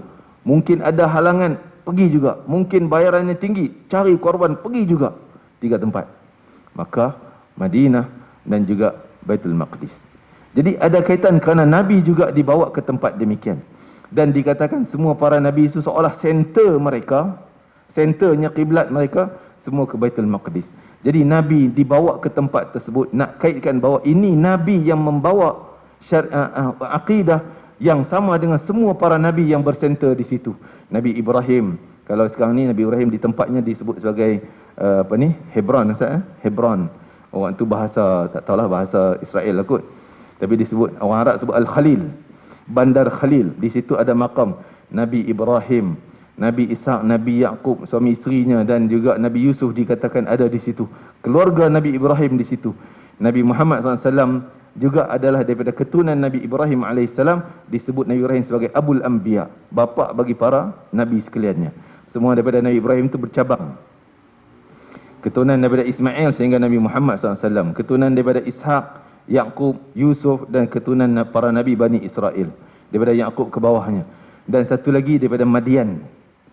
Sehingga adanya Nabi Shu'aib. Madian juga anak Nabi Ibrahim AS. Sehingga ada. Jadi Abul Anbiya, nak kaitkan Nabi ni sama, bawa akidah yang sama, bezanya syariat.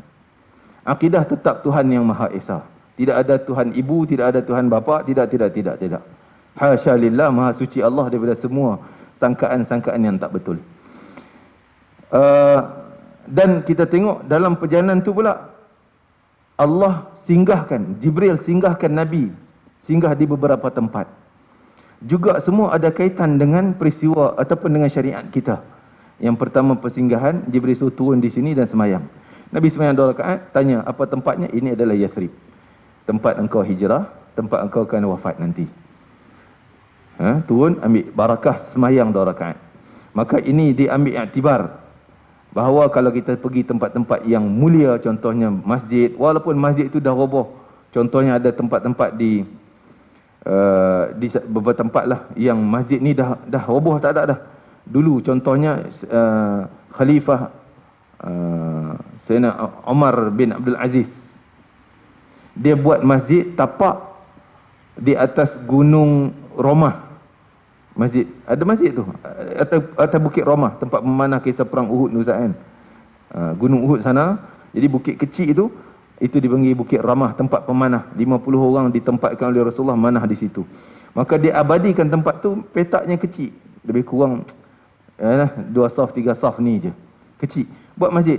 Kita naik itu, orang tunjuk ni ada tapak masjid di sini. Tapi sekarang ni dia tak ada, nampak pasir gitu. Tapi bila kita sapu-sapu, ada kesan macam bata dibuat masjid kan. Jadi kalau boleh kita ambil barakah. Ini masjid, tetap hukum masjid sampai kiamat. Maka kita ambil barakah untuk sembahyang dalam tersebut dan sebagainya. Jadi tempat-tempat yang mulia kita ambil keberkatan sembahyang. Maka masjid yang kita sujud akan menjadi saksi kita di akhirat. Ya Allah, fulan ni pernah sujud tempat aku. Maka begitulah sunnah bagi kita untuk kita perbanyakkan tempat kita beribadah, supaya tempat-tempat itu menjadi saksi kebaikan kita. Yang pertama. Yang kedua, Nabi juga dibawa singgah, turun sembahyang. Akhirnya Nabi tanya, ni tempat apa? Dikatakan ini kota Madian, tempat Nabi Musa berehat setelah keluar daripada Mesir. Ketika mana dia diancam nak dibunuh, nak ditangkap bunuh, Nabi Musa keluar sehingga dia berehat di kota Madian. Jauh tu. Mungkin tempat tu sekarang ni ada dalam negara Jordan lah. Kan? Mesir, Jordan, kita Ustaz kan, memang naik bas berapa jam sampai ke tu Semenanjung Sinai tu, mungkin 4-5 jam sampai-sampai dah lembek. Bas aircon kan, lembek. Bagaimana Nabi Musa jalan hebatnya. Jadi sampai di situ, di kisah yang dia bagi minum air apa dia pada 2 anak puteri Nabi Syuaib dan sebagainya, itu tempatnya. Dan dibawa singgahan yang ketiga. Kesinggahan yang ketiga juga ada kaitan dengan Nabi Musa, iaitu tempat Nabi Musa munajat di Tur Saina, Semenanjung Sinai. Sebenarnya Nabi sembahyang 2 rakaat. Jadi kalau kita tengok, dan tempat yang keempat iaitu di Bethlehem, tempat kelahiran Nabi Isa alaihissalam. Sekarang ni dah jadi gereja katanya. Jadi gereja dikuasai oleh orang Kristian. Tapi kita orang Islam nak masuk, dibenarkan masuk. Tengok tempat tersebut kan. Dan satu lagi, Nabi juga disinggahkan ke kubur Nabi Musa alaihissalam, sehingga melihat Nabi Musa sedang salat dalam kuburnya. Maka ini juga menunjukkan bahawa Nabi dibawa ke tempat-tempat yang mulia, termasuk kubur Nabi Musa alaihissalam. Menziarahi kubur awliya, para nabi dan sebagainya adalah satu sunnah. Dan peristiwa Isra' Allah bawa semua singgah. Tapi kalau kita tengok kenapa kaitan dengan Nabi Musa ni, macam ada 3 tempat. Dan Nabi Isa, kerana nak menggambarkan kepada bangsa-bangsa Yahudi yang menganggap kamilah pengikut Musa dan syariat kami syariat yang termulia. Kamilah pengikut Taurat. Taurat adalah kitab yang paling hebat, paling mulia. Tak perlu pada Al-Quran dan sebagainya. Kerana Nabi bila sampai ke Madinah, penentangan kuat daripada orang Yahudi yang berada di Madinah. Mereka tak nak lah. Dia kata kami nak tunggu Nabi akhir zaman. Bukan Nabi ni palsu ni. Nabi lain, bukan yang ni.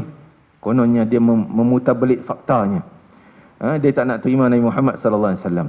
Tetapi Allah nak kaitkan, ni aku seolah macam itulah gambaran kita boleh gambarkan. Aku dibawa ke tempat Nabi Musa.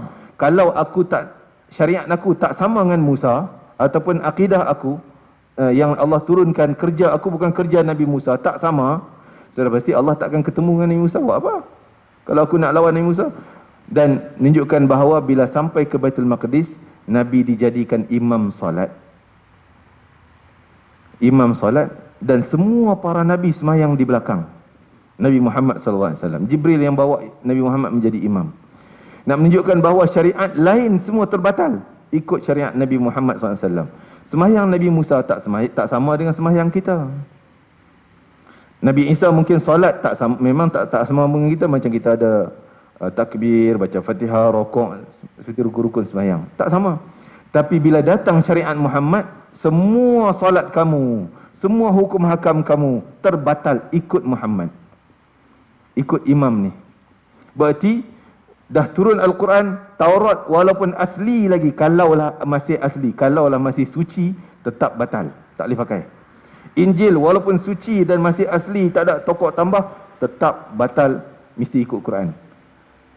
Ikut hukum Taurat dan Injil tak pakai lagi dah, tak diberi pahala. Walaupun syariat, katalah syariat yang asli lagi, tak bercampur ataupun tak tokok tambah. Buktinya Nabi jadi imam, semua ikut. Nabi Muhammad kita jadi imam dan semua para Nabi menjadi makmum kepadanya. Dan menguatkan lagi bila turun ayat Al-Quran surah Ali Imran. Wa idh akhadallahu mitsaqan nabiyyina lama ataitukum min kitabin wa hikmatin thumma ja'akum rasulun musaddiqun lima ma'akum. Ni agreement Allah. Allah sebelum utuskan para Nabi, Allah kata wahai para Nabi, wa idh akhadallahu mitsaq, Allah buat perjanjian dengan semua para Nabi sebelum mereka diutuskan. Kalau kamu dah dapat hikmah, dapat syariat, dapat hukum kamu punya, zaman kamu punya, tapi tiba-tiba datang summa ja'akum rasulun musaddiqun lima ma'akum, kemudian datang Nabi ini, iaitu dimaksudkan Nabi Muhammad SAW, Nabi akhir zaman, juga membenarkan akidah, hukum hakam ketauhidan yang sama apa yang kamu ada. Sanggup tak untuk kamu batalkan dan kamu sokong syariat Nabi Muhammad, dan juga kamu bantu sebarkan syariat Muhammad ini? Batalkan syariat engkau, jangan pakai hukum kau lagi, pakai hukum Muhammad. Qala aqrartum, Allah tanya, setuju tak ni? Nak sign agreement tak? Setuju tak? Qalu aqrarna, semua para nabi qalu aqrarna, ya kami akui, kami akur, kami taat, kami sign agreement. Bahasa kita sign agreement, setuju. Kalau Nabi Muhammad datang, munculnya zaman Nabi Adam, Nabi Adam batal syariat Nabi Adam. Datang zaman Nabi Ibrahim, kalaulah Nabi Ibrahim juga batal syariat dia. Datang zaman Nabi Musa, batal syariat Nabi Musa, ikut syariat Muhammad. Datang zaman bila pun, semua yang valid, yang kuat, yang utuh, yang paling suci, yang paling indah ada syariat Nabi Muhammad SAW. Sebab itu Nabi Isa akan diturunkan di akhir nanti juga mengikut syariat Nabi Muhammad, bukan lagi bawa kitab Injilnya.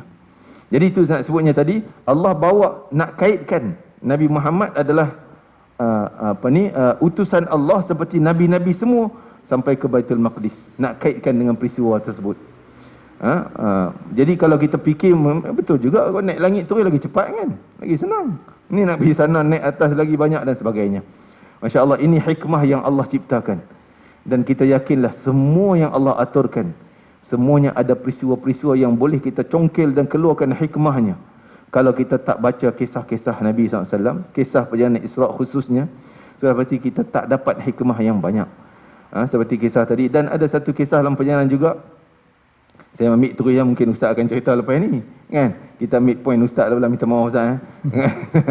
Jadi, iaitu dalam perjalanannya, Nabi diperlihatkan bagaimana seorang yang baru tanam satu biji benih, tiba tumbum keluar pokok, buahnya banyak, terus boleh ambil petik makan dalam masa yang singkat. Tanya, kenapa ya Jibril ni, apa benda ni? Jibril kata, itulah gambaran orang yang jihad fi sabilillah. Setiap belanjanya, setiap pengorbanannya digandakan 700 kali ganda dan hasilnya sangat banyak. Bukan sekadar 700 tu bukan had maksimum. Orang kata apa? Bukan had shilling. Paling banyak tak? Minimum. Paling sikit dapat 700 kali ganda. Jihad fi sabilillah dituntut untuk kita semua untuk berjihad di jalan Allah Ta'ala. Bukan kita maksud jihad semata-mata, oh nak kena cari pedang lah lepas ni, nak kena cari pistol senapang untuk tembak orang dan sebagainya. Bukan itu semata-mata jihad. Bila sampai masa ketenteraan lah. Tapi jihad kita dalam membina masyarakat, mengangkat martabat Islam, jihad ilmu, jihad harta untuk bawa kepada kesucian Islam. Maka itu semua kita dituntut untuk melaksanakannya, dan yakinlah bahawa ganjarannya sangat besar. Tak pernah Allah beri ganjaran sebesar itu pada umat-umat lain kecuali pada kita yang sangat istimewa, umat baginda Nabi Muhammad sallallahu alaihi wasallam. Masya-Allah. Jadi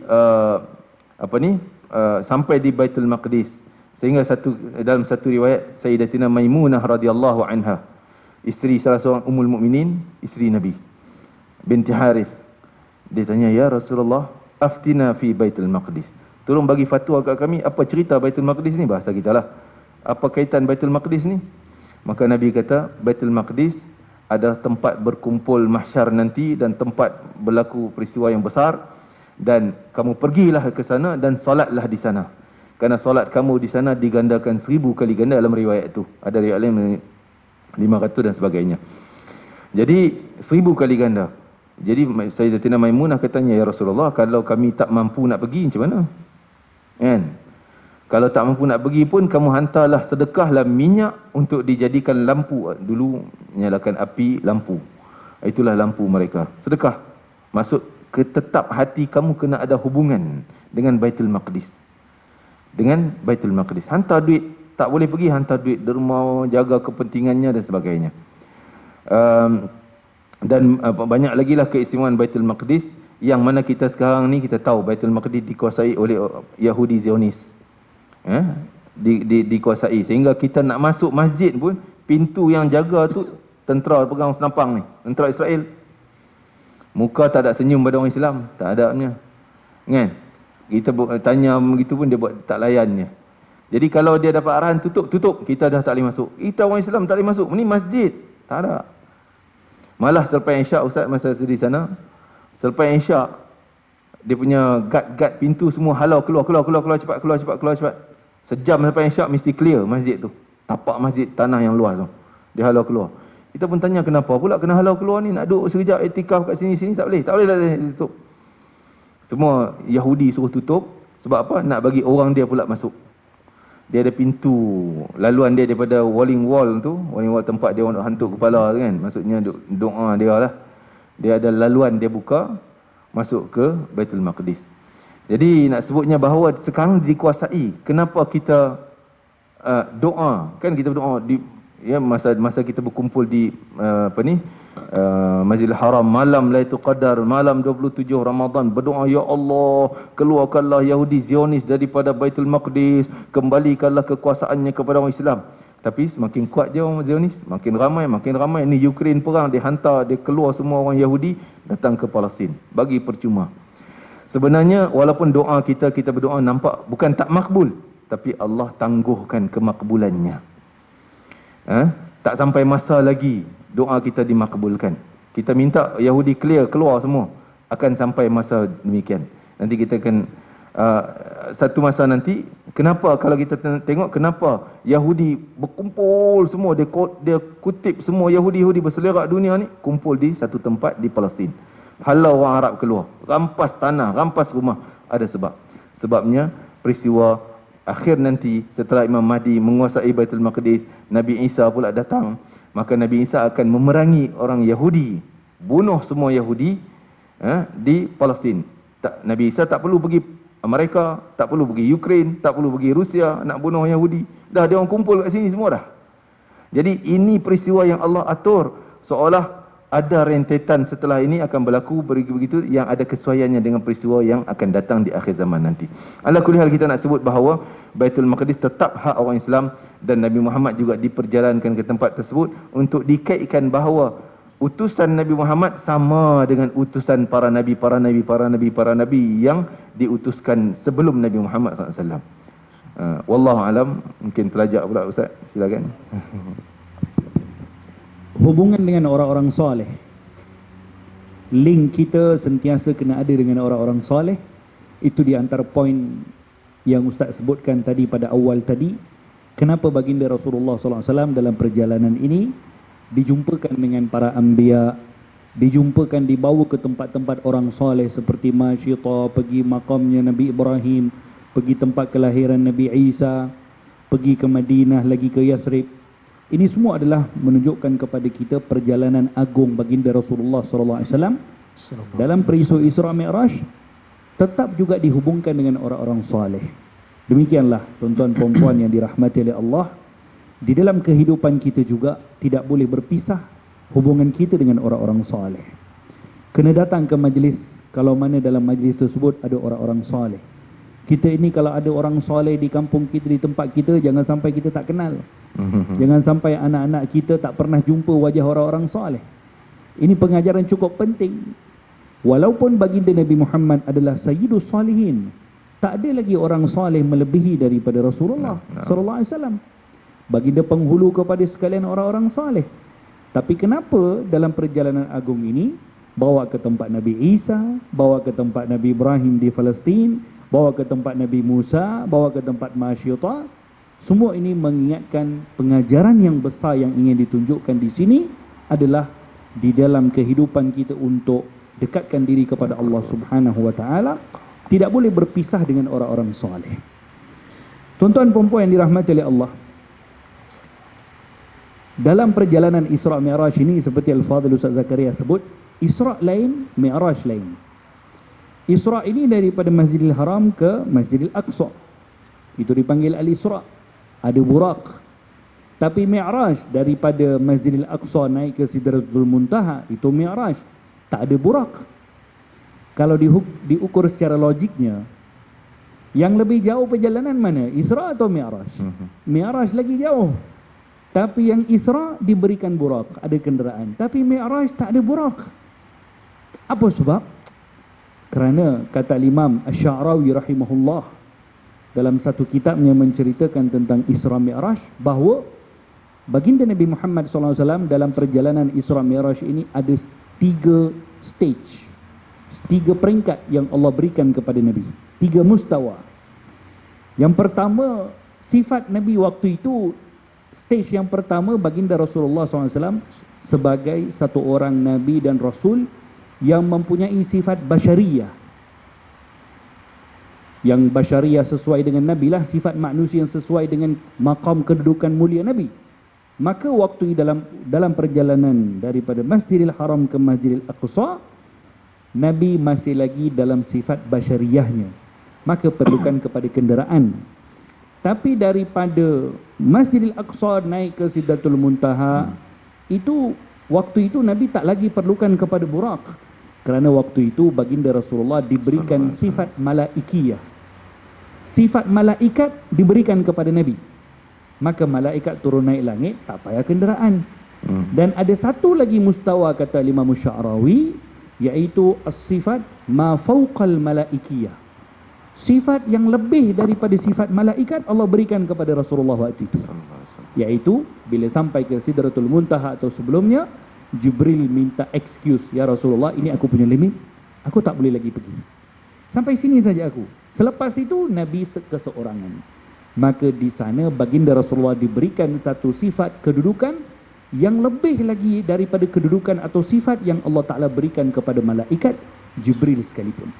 Demikianlah waktu itulah dengan pertemuannya dengan Allah Subhanahu wa Ta'ala, Allah Subhanahu wa Ta'ala memfardukan kepada baginda Rasulullah kefarduan salat. Di sini pastinya ada hikmah yang ingin kita pelajari. Kenapa salat itu difardukan pada malam tersebut? Direct dipanggil oleh bagi Allah Ta'ala akan Nabi Muhammad SAW, tidak seperti mana pensyariatan ibadat-ibadat yang lain yang hanya melalui malaikat Jibril. Sudah pasti aturan ini punyai pengajaran untuk kita ambil daripada kefarduan salat ini. Kenapa demikian rupa kefarduan tersebut? Dan saya tujukan kepada Al-Fadhil Ustaz Haji Zakaria untuk kongsikan kepada kita apa hikmah kira-kira kefarduan solat ini demikian rupa, dan apa yang ingin kita ambil daripada peristiwa yang agung ini untuk kefarduan solat ini, sejauh mana yang kita boleh mengambil pengajaran. Dan kalau boleh izinkan Ustaz, saya nak minta juga Ustaz sedikit banyak kongsikan kepada kita dalam situasi kita sekarang. Bila cerita tentang salat, kita tak terlepas daripada isu-isu berkaitan tentang penjarakan saf, ia juga berkaitan tentang salat. Apalagi sekarang isu solat Jumaat kena booster. Jadi macam-macam perkara persepsi orang. Tepat pada kehadiran Ustaz pada malam ini, seorang pegawai atasan di JAKIM, macam mana Ustaz boleh kita berikan panduan daripada perspektif yang sebetulnya untuk masyarakat Islam berhadapan dengan situasi-situasi seperti ini yang pastinya daripada pihak autoriti Ustaz lebih faham apa sebenarnya yang sedang berlaku dan bagaimana sebenarnya kita perlu menghadapi situasi ini, Ustaz. Falyatafaddal mashkur. Terima kasih Ustaz Bashir. Saya teringat bila Ustaz sebut cerita tentang bila Nabi di-mi'rajkan, ditemani oleh Jibril alaihi salam. Ada satu dialog di antara Jibril alaihi salam dengan penjaga langit dunia kalau tak salah saya. Penjaga langit dunia itu bertanya kepada Jibril, "Siapa kamu?" Penjaga langit, malaikat yang menjaga langit itu dia bertanya kepada Jibril, "Siapa kamu?" Apabila Jibril memberi salam, mohon izin untuk naik.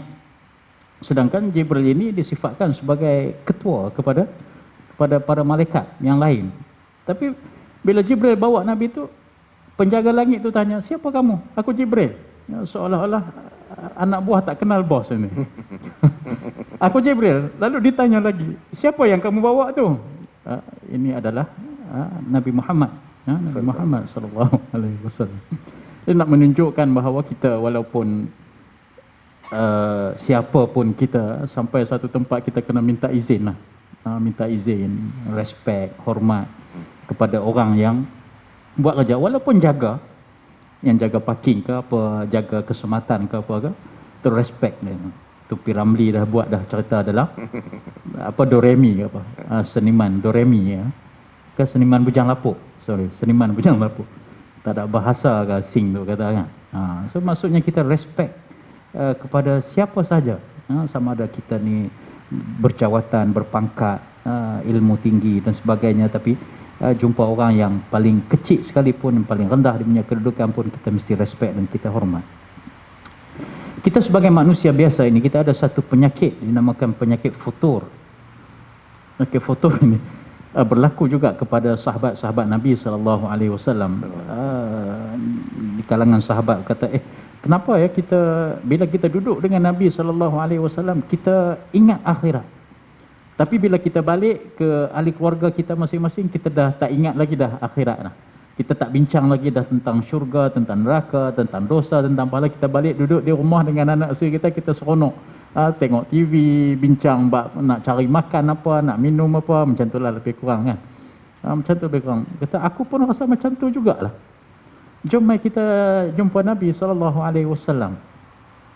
Bertanya kepada Nabi, "Ya Rasulullah, kenapa bila kami duduk dengan kamu ni, kami rasa macam bersemangat untuk buat kerja-kerja dakwah, untuk beribadah, untuk bercakap tentang hal-hal keakhiratan. Tapi bila kami berjauhan dengan kamu, kami jadi macam tak apa nak semangat."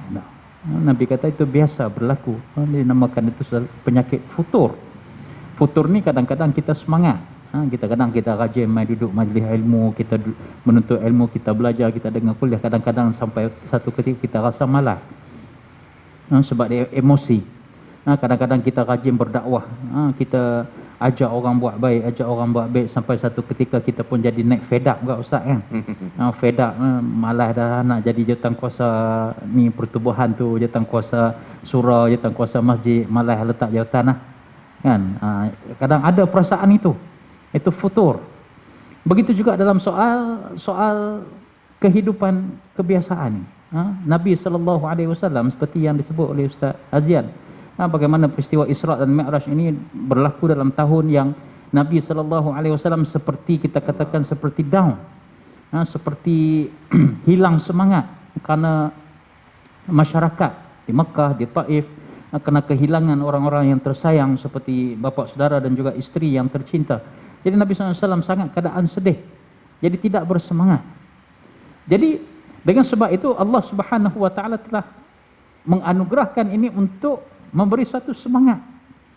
Dan natijah daripada peristiwa Isra' dan Mi'raj ini adalah kefarduan ibadat salat ke atas Nabi Muhammad SAW, dan dia difardukan sendiri, dianugerahkan sendiri oleh Allah Subhanahu Wa Taala secara langsung kepada Nabi Muhammad SAW tanpa melalui malaikat Jibril. Seperti mana Ustaz Bashir sebut tadi, ibadat yang lain difardukan melalui perantaraan Jibril alaihi salam. Ini nak menunjukkan kepada kita, tuan-tuan dan puan-puan sekalian, bahawa apabila kita menghadapi masalah, kita berada dalam tahap yang sangat teruk, kita down, kita tak bersemangat, kita kurang motivasi, yang perlu kita cari adalah Allah. Orang buat cerita Ultraman. Ustaz Azam pernah tengok cerita Ultraman dulu, kecil-kecil kan. Ultraman ni dia lawan dengan raksasa. Dia tak lawan dengan orang lain lah. Musuh dia adalah raksasa saja. Dan bila dia lawan, ada satu ketika dia kalah, Ustaz Bashir. Dia tewas. Bila dia tewas tu dia punya lampu dekat dada ni dia jadi warna merah, berkelip-kelip. Itu menunjukkan dia apa? Power dia dah tak ada dah. Dan kalau dia gagah lawan lagi, dia akan mati, dia akan kalah teruk. Jadi Ultraman buat apa? Bila lampu dia kelip lap tu, dia buat apa? Ni macam tak pernah tengok ni kan. Bila dia lampu dia lap kelip tu, dia langut naik ke atas langit tu, dia terbang pergi. Terbang pergi tak tahu pergi mana. Hilang.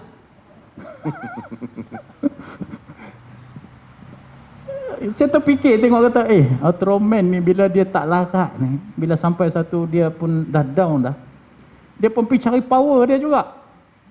Pergi naik ke atas langit tak tahu dia pergi mana, tapi lepas tu dia main, dia akan jadi lebih kuat. Mungkin dia pergi Isra' dan Mi'raj jugalah.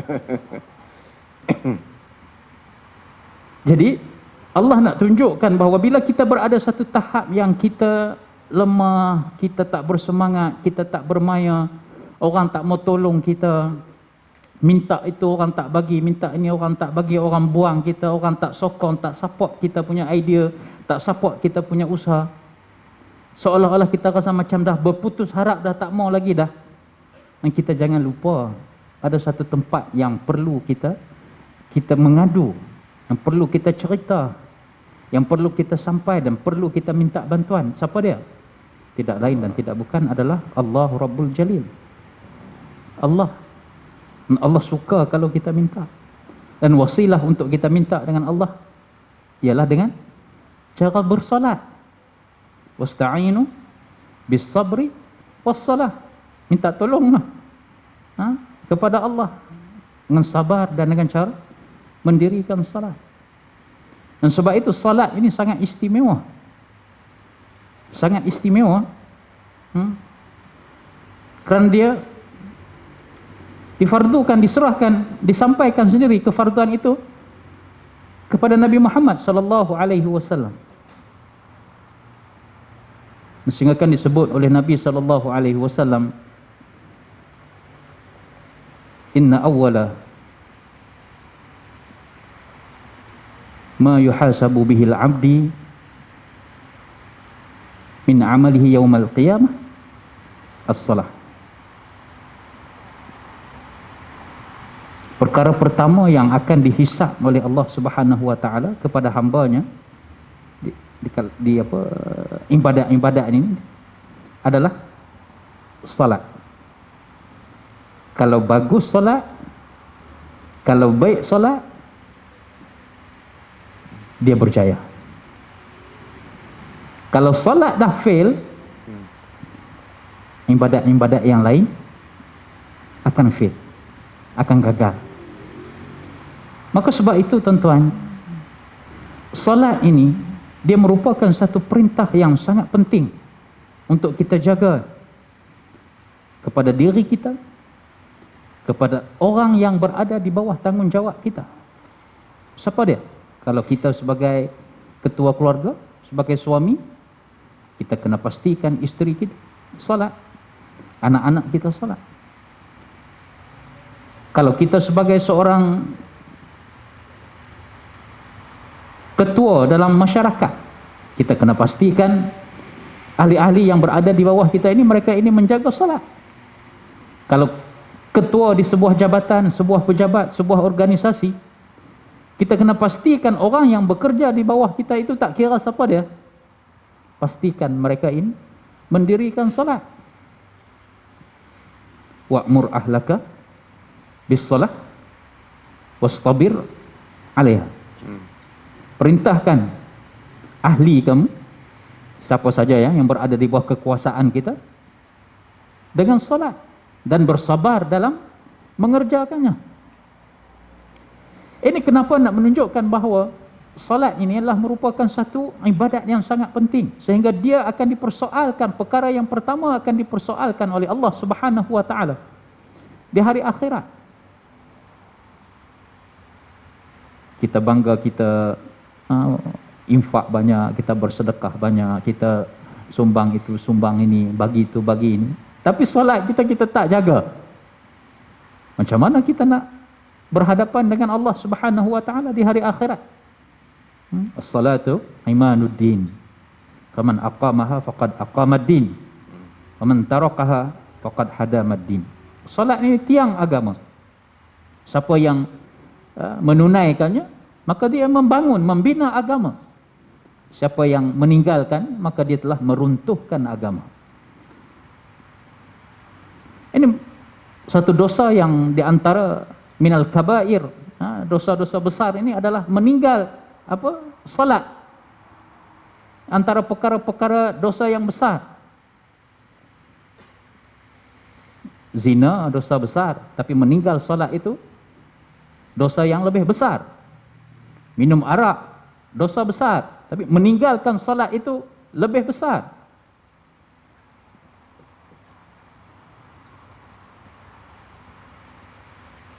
Maka dengan sebab itulah kita pastikan diri kita, ahli keluarga kita dan orang yang berada di bawah tanggung kita untuk menjaga salat ini. Sekarang kita dah salat, alhamdulillah. Tapi cabaran bagi diri kita ialah bagaimana kita nak memastikan salat kita itu bukan sekadar salat yang biasa-biasa. Salat yang mampu meningkatkan kekhusyukan. Salat yang mampu mencegah kita daripada melakukan perkara keji dan mungkar. Salat yang mampu meningkatkan darjat dan martabat kita di sisi Allah Subhanahu wa taala.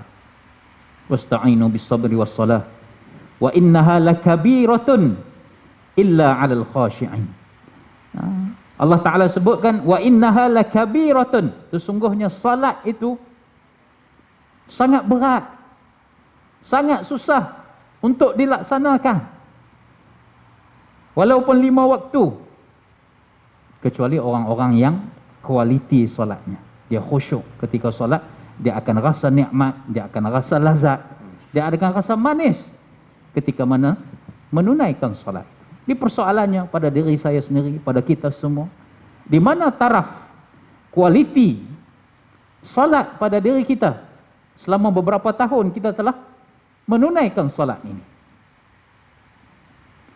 Sebab itu ada orang tanya, hantar dalam ruangan kemusykilan agama di pejabat saya. Dia tanya, kenapakah Nabi SAW dalam peristiwa Isra' dan Mi'raj ini dia minta kurang solat itu. Lemahnya umat Nabi Muhammad ini. Lemahnya Nabi Muhammad ini. Kenapa tidak sekuat Nabi Ibrahim apabila diperintahkan untuk sembelih anaknya, lalu terus dilaksanakan walaupun berat, walaupun susah untuk melaksanakan, tapi Nabi Ibrahim alaihissalam terus melaksanakan. Kenapa Nabi Muhammad sallallahu alaihi wasallam apabila diperintahkan 50 waktu solat, ulang alik kan? Bagaimana yang kita faham, yang kita tahu dalam Nabi turun setelah menerima kefarduan solat itu bertemu dengan Nabi Musa alaihi salam. Wahai Muhammad, apa yang Allah Taala fardukan kepada kamu? Solat 50 waktu. Dia kata tak larat. Tak larat, tak boleh. Umat kamu tak akan mampu untuk buat 50 waktu. Sebab Nabi Musa tahu Allah juga telah memfardukan solat kepada umat Nabi Musa alaihi salam di kalangan Bani Israel. Bani Israel memang tidak mampu untuk melaksanakan salat ini. Maka disuruh naik, ulang beberapa kali. Sehinggalah salat itu jadi 5 waktu seperti mana yang kita laksanakan pada hari ini. Itu pun Nabi Musa AS kata, tak larat tu 5 waktu pun, minta kurang lagi lah. Nabi Muhammad kata, aku malu dah, tak mau dah. Kan? Apa pengajaran yang boleh kita buat di sini? Tuan-tuan dan puan-puan yang dirahmati Allah Subhanahu wa taala. Jangan malu minta kepada Allah Subhanahu wa taala. Jangan malu. Minta kepada Allah Subhanahu wa taala sebagaimana Nabi Muhammad sallallahu alaihi wasallam ulang-alik banyak kali minta pengurangan solat itu. Kan kita disuruh minta pada Allah.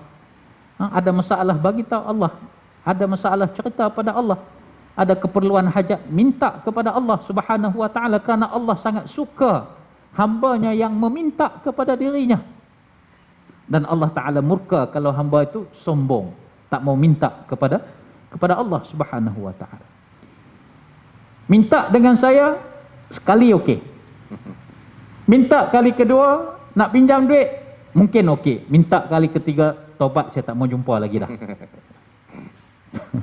Taubat, tak mau kawan dengan Ustaz Bashir lagi dah. Asyik jumpa minta pinjam sikit.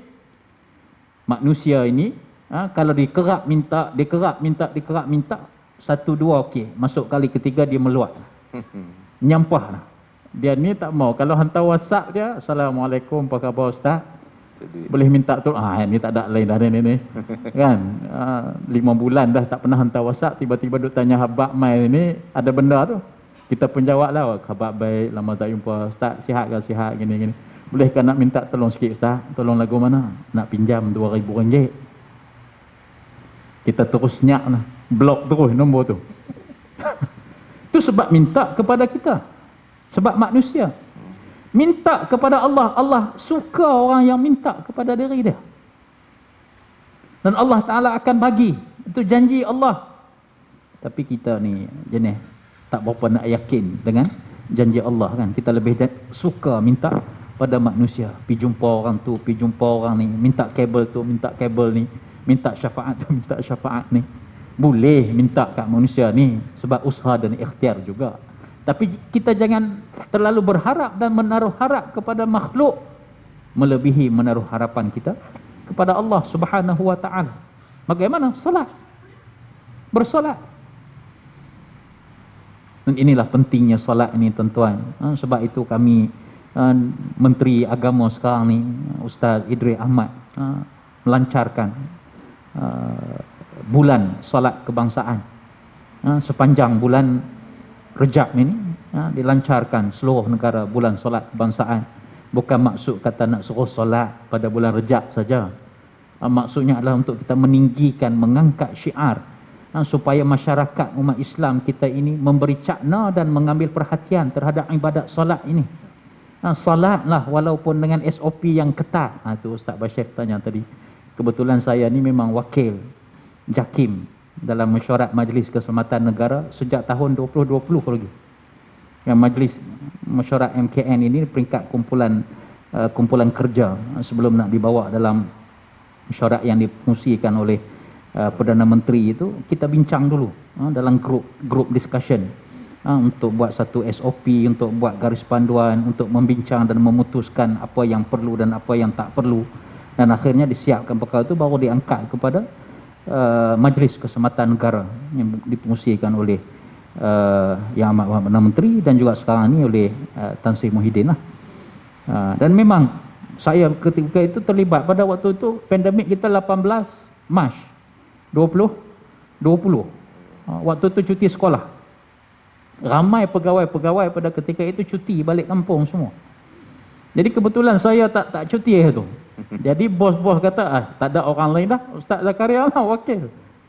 Waktu tu tuan-tuan orang kerja di rumah, saya hari-hari kena pergi pejabat.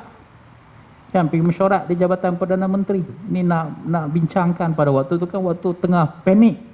Sebab benda ni benda perkara baru berlaku dan kita pun jadi panik tengok dalam media sosial, dalam media macam-macam orang sebarkan keadaan orang yang dijangkiti virus ini menggelupok lah, jatuh, pengsan, mati. Kena sembuk dengan pakai pakaian PPE dan sebagainya. Kita rasa takut, bimbang. Setiap kali pergi mesyuarat je balik-balik pada tu terus balik. Bini pun tak boleh buka pintu.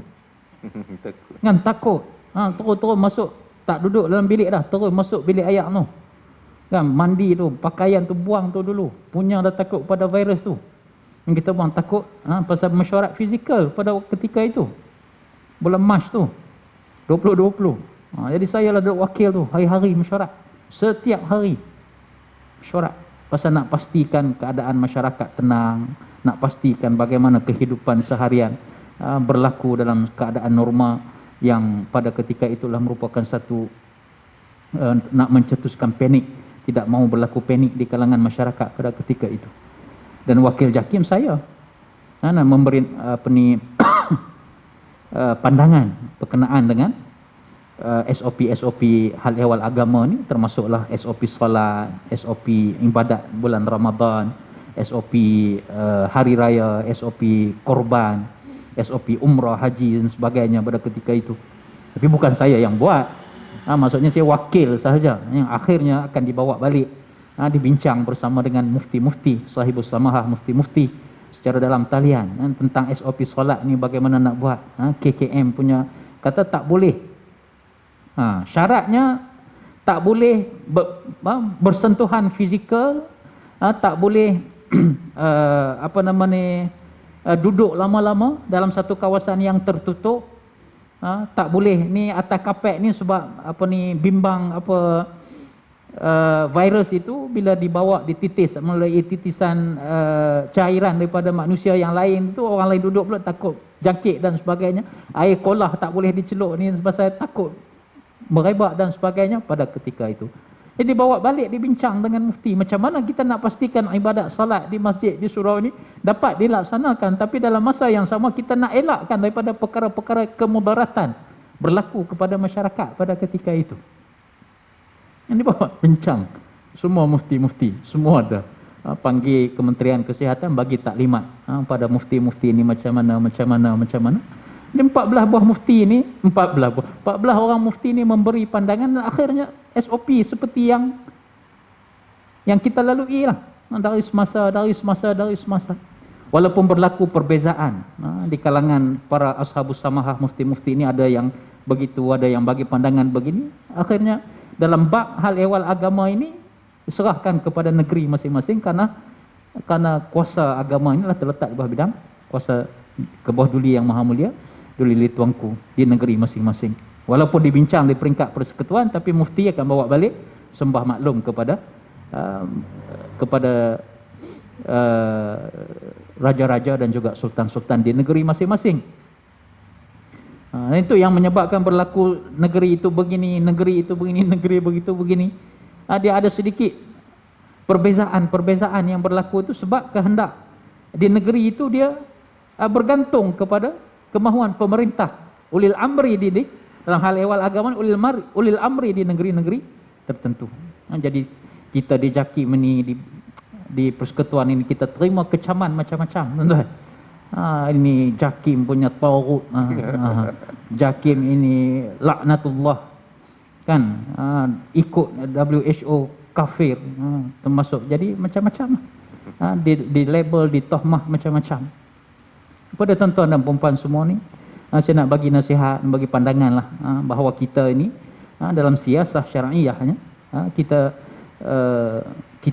as-sam'u wa ta'ah 'alal mar'il muslim fima ahabba aw kariha ma lam yu'mar bi maksiatin. Kita ni dalam konteks bernegara ini, apa yang diputuskan oleh ulil amri kita patuh dan kita taat dah. Hak selebihnya Allah Taala tak tanya dah kat kita. Kan? Ijtihad yang dibuat oleh ulil amri itu,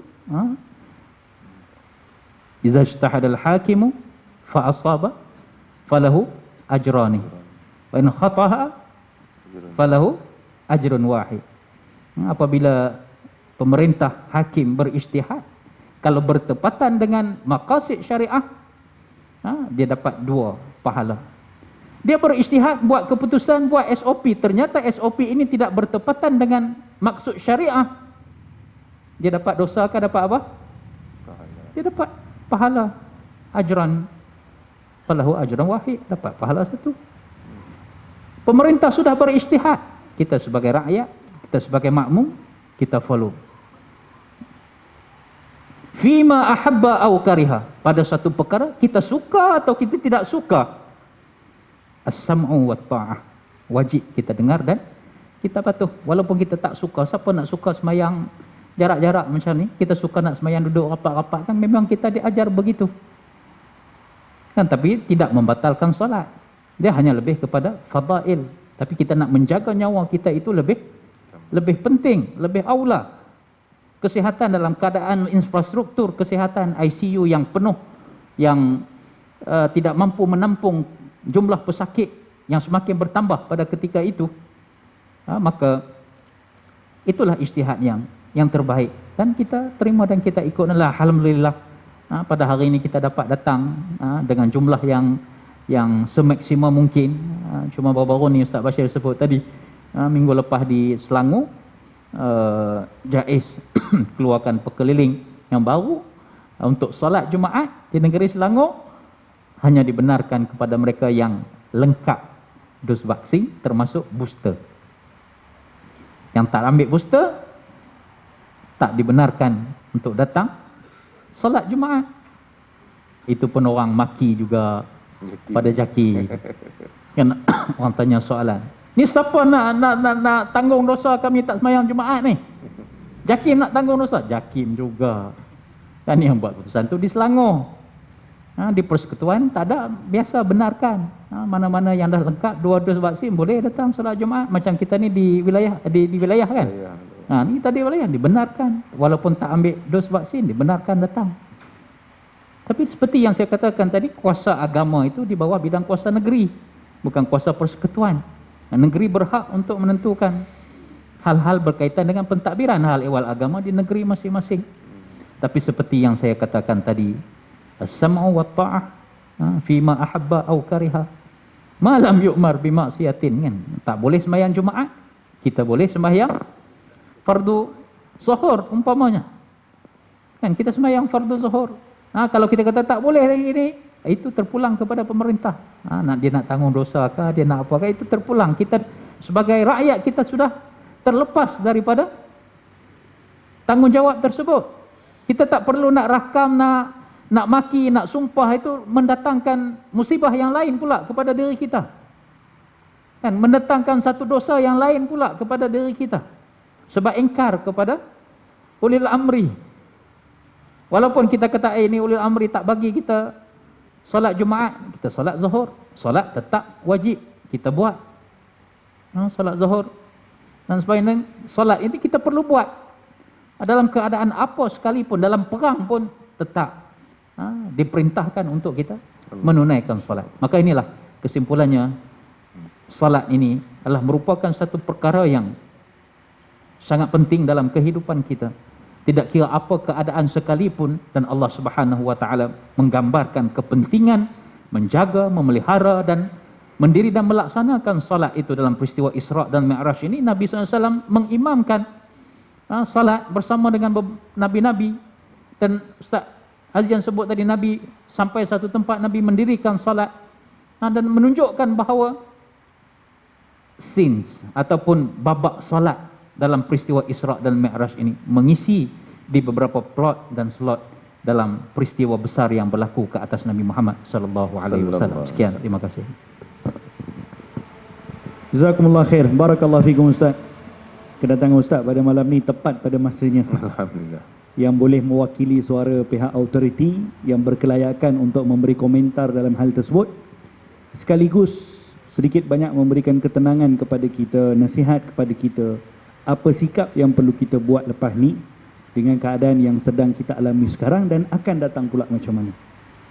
Apapun apa yang disebutkan tadi oleh Al-Fadhil Ustaz sebagai rumusan kepada kesimpulan kepada forum kita malam ini, apapun keputusan, ada pihak-pihak yang sudah punyai autoriti dan mereka lah yang telah pun diberikan mandatnya, dan dengan hikmah-hikmah yang tertentu, maka paling tidak pun di hari akhirat kita tak akan dipersoal. Itu je lah. Paling tidak pun di hari akhirat kita tak akan dipersoal. Maka letakkan kepercayaan dan thiqah kepada orang-orang yang telah diberikan amanah, dan kita teruskan ibadah kita insya-Allah. Untuk mengakhiri forum kita pada malam ini, maka kita serahkan kepada Al-Fadhil Ustaz Azian untuk sedikit memberikan kata-kata penutup dan diakhiri dengan bacaan doa insya-Allah. Alhamdulillah Ustaz. Sebagai penutupnya Ustaz Bashir dan Ustaz Al-Fadhil Ustaz Zakaria, saya teringat satu ayat Al-Quran surah Al-Isra. Tak salah saya pada ayat 60 surah Al-Isra. Wa ma ja'alna ar-ru'ya allati araynaka illa fitnatan lin-nas Tidaklah kami jadikan peristiwa Isra' ni yang kami tunjuk pada engkau, yang nampak tadi tanam tu keluar buah, peristiwa masyita, peristiwa ini, peristiwa itu, peristiwa yang azab kerana mengumpat, kerana banyak peristiwa-peristiwa yang kami tunjuk ni. Wa ma ja'alna ru'ya, tidaklah kami jadikan peristiwa itu yang kami tonjolkan kepada engkau ya Muhammad SAW, arainaka illa fitnatan linnas, kecuali ini menjadikan ujian besar untuk seluruh manusia. Sebagai kita nak pilih jalan iman atau na'udzubillah kontranya adalah kekufuran. Allah dah tunjuk dah dua kumpulan bila Nabi balik cerita dengan bukti-bukti jelas. Bila dia orang uji Nabi Muhammad, betulkah engkau pergi berapa pintu Baitul Maqdis, berapa tiang dan sebagainya? Saya alhamdulillah Ustaz dapat 2 kali dah pergi. Duduk 5 hari kat Baitul Maqdis, ulang-alik balik. Kalau tuan-tuan tanya berapa biji pintu, tak tahu. Kena tengok balik kamera berapa pula pintu, tak tahu. Tiang berapa? Tak tahu, tiang pun tak ingat berapa. Kan? Ni Nabi pergi dalam masa sekejap, Allah tonjolkan kebenaran Nabi Muhammad SAW dengan ditayangkan begitu mukjizatnya. Nampak jawapan pintu berapa tiang, dan mereka yang pergi kata betul lah jawapan Muhammad. Bukti dah ada. Lepas tu dalam perjalanan balik pula ada bukti pula. Nampak kafilah, satu kafilah ni Nabi lalu, tiba-tiba kemah kosong, ada air duk panas lagi, air minum. Nabi ambil minum air tersebut, tak ada orang. Tapi bila Nabi nak teruskan perjalanan, nampak rupanya rombongan tersebut sibuk mencari unta mereka yang bawa barang hilang. Jadi Nabi cerita, aku jumpa rombongan begini. Mereka berjauhan sekian, dan dalam 3 hari mereka akan sampai. Hari Rabu mereka akan sampai. Itu peristiwa ni, Isnin, Selasa, Rabu sampai. Maksudnya bukti jelas. Tapi masih ada yang kepala Abu Jahal, yang bohonglah engkau ni, sihirlah engkau ni, mana ada, tak betul lah, itu semua cerita sihir, engkau nampak dengan sihir engkau dan sebagainya. Bukti jelas. Hari Rabu tepat rombongan tu sampai, dia orang temu duga, temu ramah. Betulkah kamu unta hilang? Betul. Betulkah tinggal air kemah kosong? Betul. Air tu dah kurang, macam ada orang minum? Betul. Aku pun heran, tak ada air tumpah dan sebagainya. Rupanya Muhammad yang minum. Dalam perjalanan satu pula, rombongan unta yang terkejut dengan Nabi SAW sehingga unta tu lari dan patah kaki. Nabi cerita, betul tak kamu punya unta demikian? Betul. Bukti jelas. Islam membawa syariat, ada dalil. Sembahyang yang Ustaz cerita, ada dalil kepentingannya. Tapi masih ada yang kepala Abu Jahalnya. Masih ada, tapi tetap ada juga yang beriman seperti imannya Sayyidina Abu Bakar Siddiq, insya-Allah. Mudah-mudahan kita semua dalam kelompok orang yang beriman dengan semua peristiwa yang diceritakan pada kita melalui hadis-hadis Nabi. Semua syariat, hukum, hakam Allah Ta'ala kita terima sebulat-bulatnya. Kita amalkan sekuat-kuatnya. Dan mudah-mudahan Allah Ta'ala berikan kita kekuatan, insya-Allah. Kekuatan untuk kita beramal segala syariat Nabi Muhammad SAW. Ya Allah Tuhan kami, kurniakanlah kepada kami kekuatan iman. Kurniakanlah kami kekuatan iman. Kurniakanlah kami ketetapan iman. Dan kukuhkanlah iman kami. Kukuhkanlah iman kami sehingga ke akhir hayat kami, ya Allah. Menerima segala syariat yang kau berikan kepada kami dengan rela hati dan keredaan dari kami, ya Allah. Agar kau curahkan kepada kami rahmatmu dan redamu, ya Allah. Ya Allah, Tuhan kami, tanamkanlah dalam hati kami kecintaan yang tebal kepada baginda Nabi Muhammad sallallahu alaihi wasallam, dan kepada orang-orang yang mencintai Nabi Muhammad sallallahu alaihi wasallam, dan kepada syariat dan sunnah Nabi Muhammad sallallahu alaihi wasallam.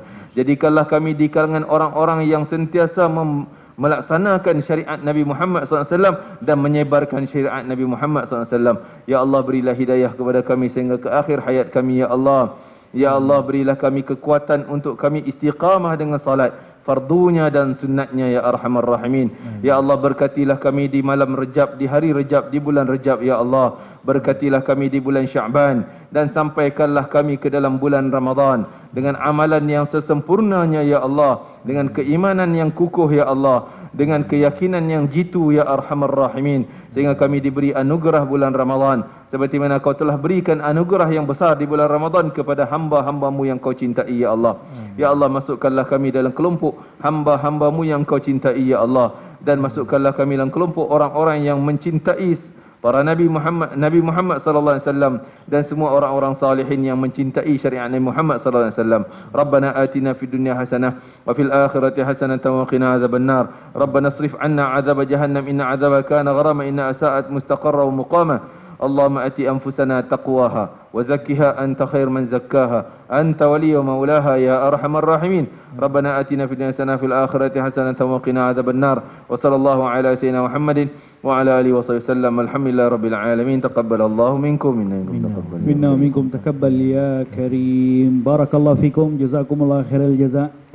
Diucapkan mewakili penganjur Yayasan Ariayah, Yayasan Taufik dan juga rakan media kita Nurflix mengucapkan setinggi-tinggi penghargaan kepada Al-Fadhil Ustaz Haji Azian, Al-Fadhil Ustaz Haji Zakaria yang telah kongsikan permata-permata ilmu yang cukup bermanfaat kepada kita. Terima kasih kepada semua yang menumpukan perhatian. Barakallahu fikum. Semoga kita berjumpa lagi insya-Allah pada forum siri yang ketiga pada bulan hadapan insya-Allah. Sehingga kita ketemu lagi. Barakallahu fikum. Kita akhiri dengan tasbih kafarah dengan surah Wal-Asr.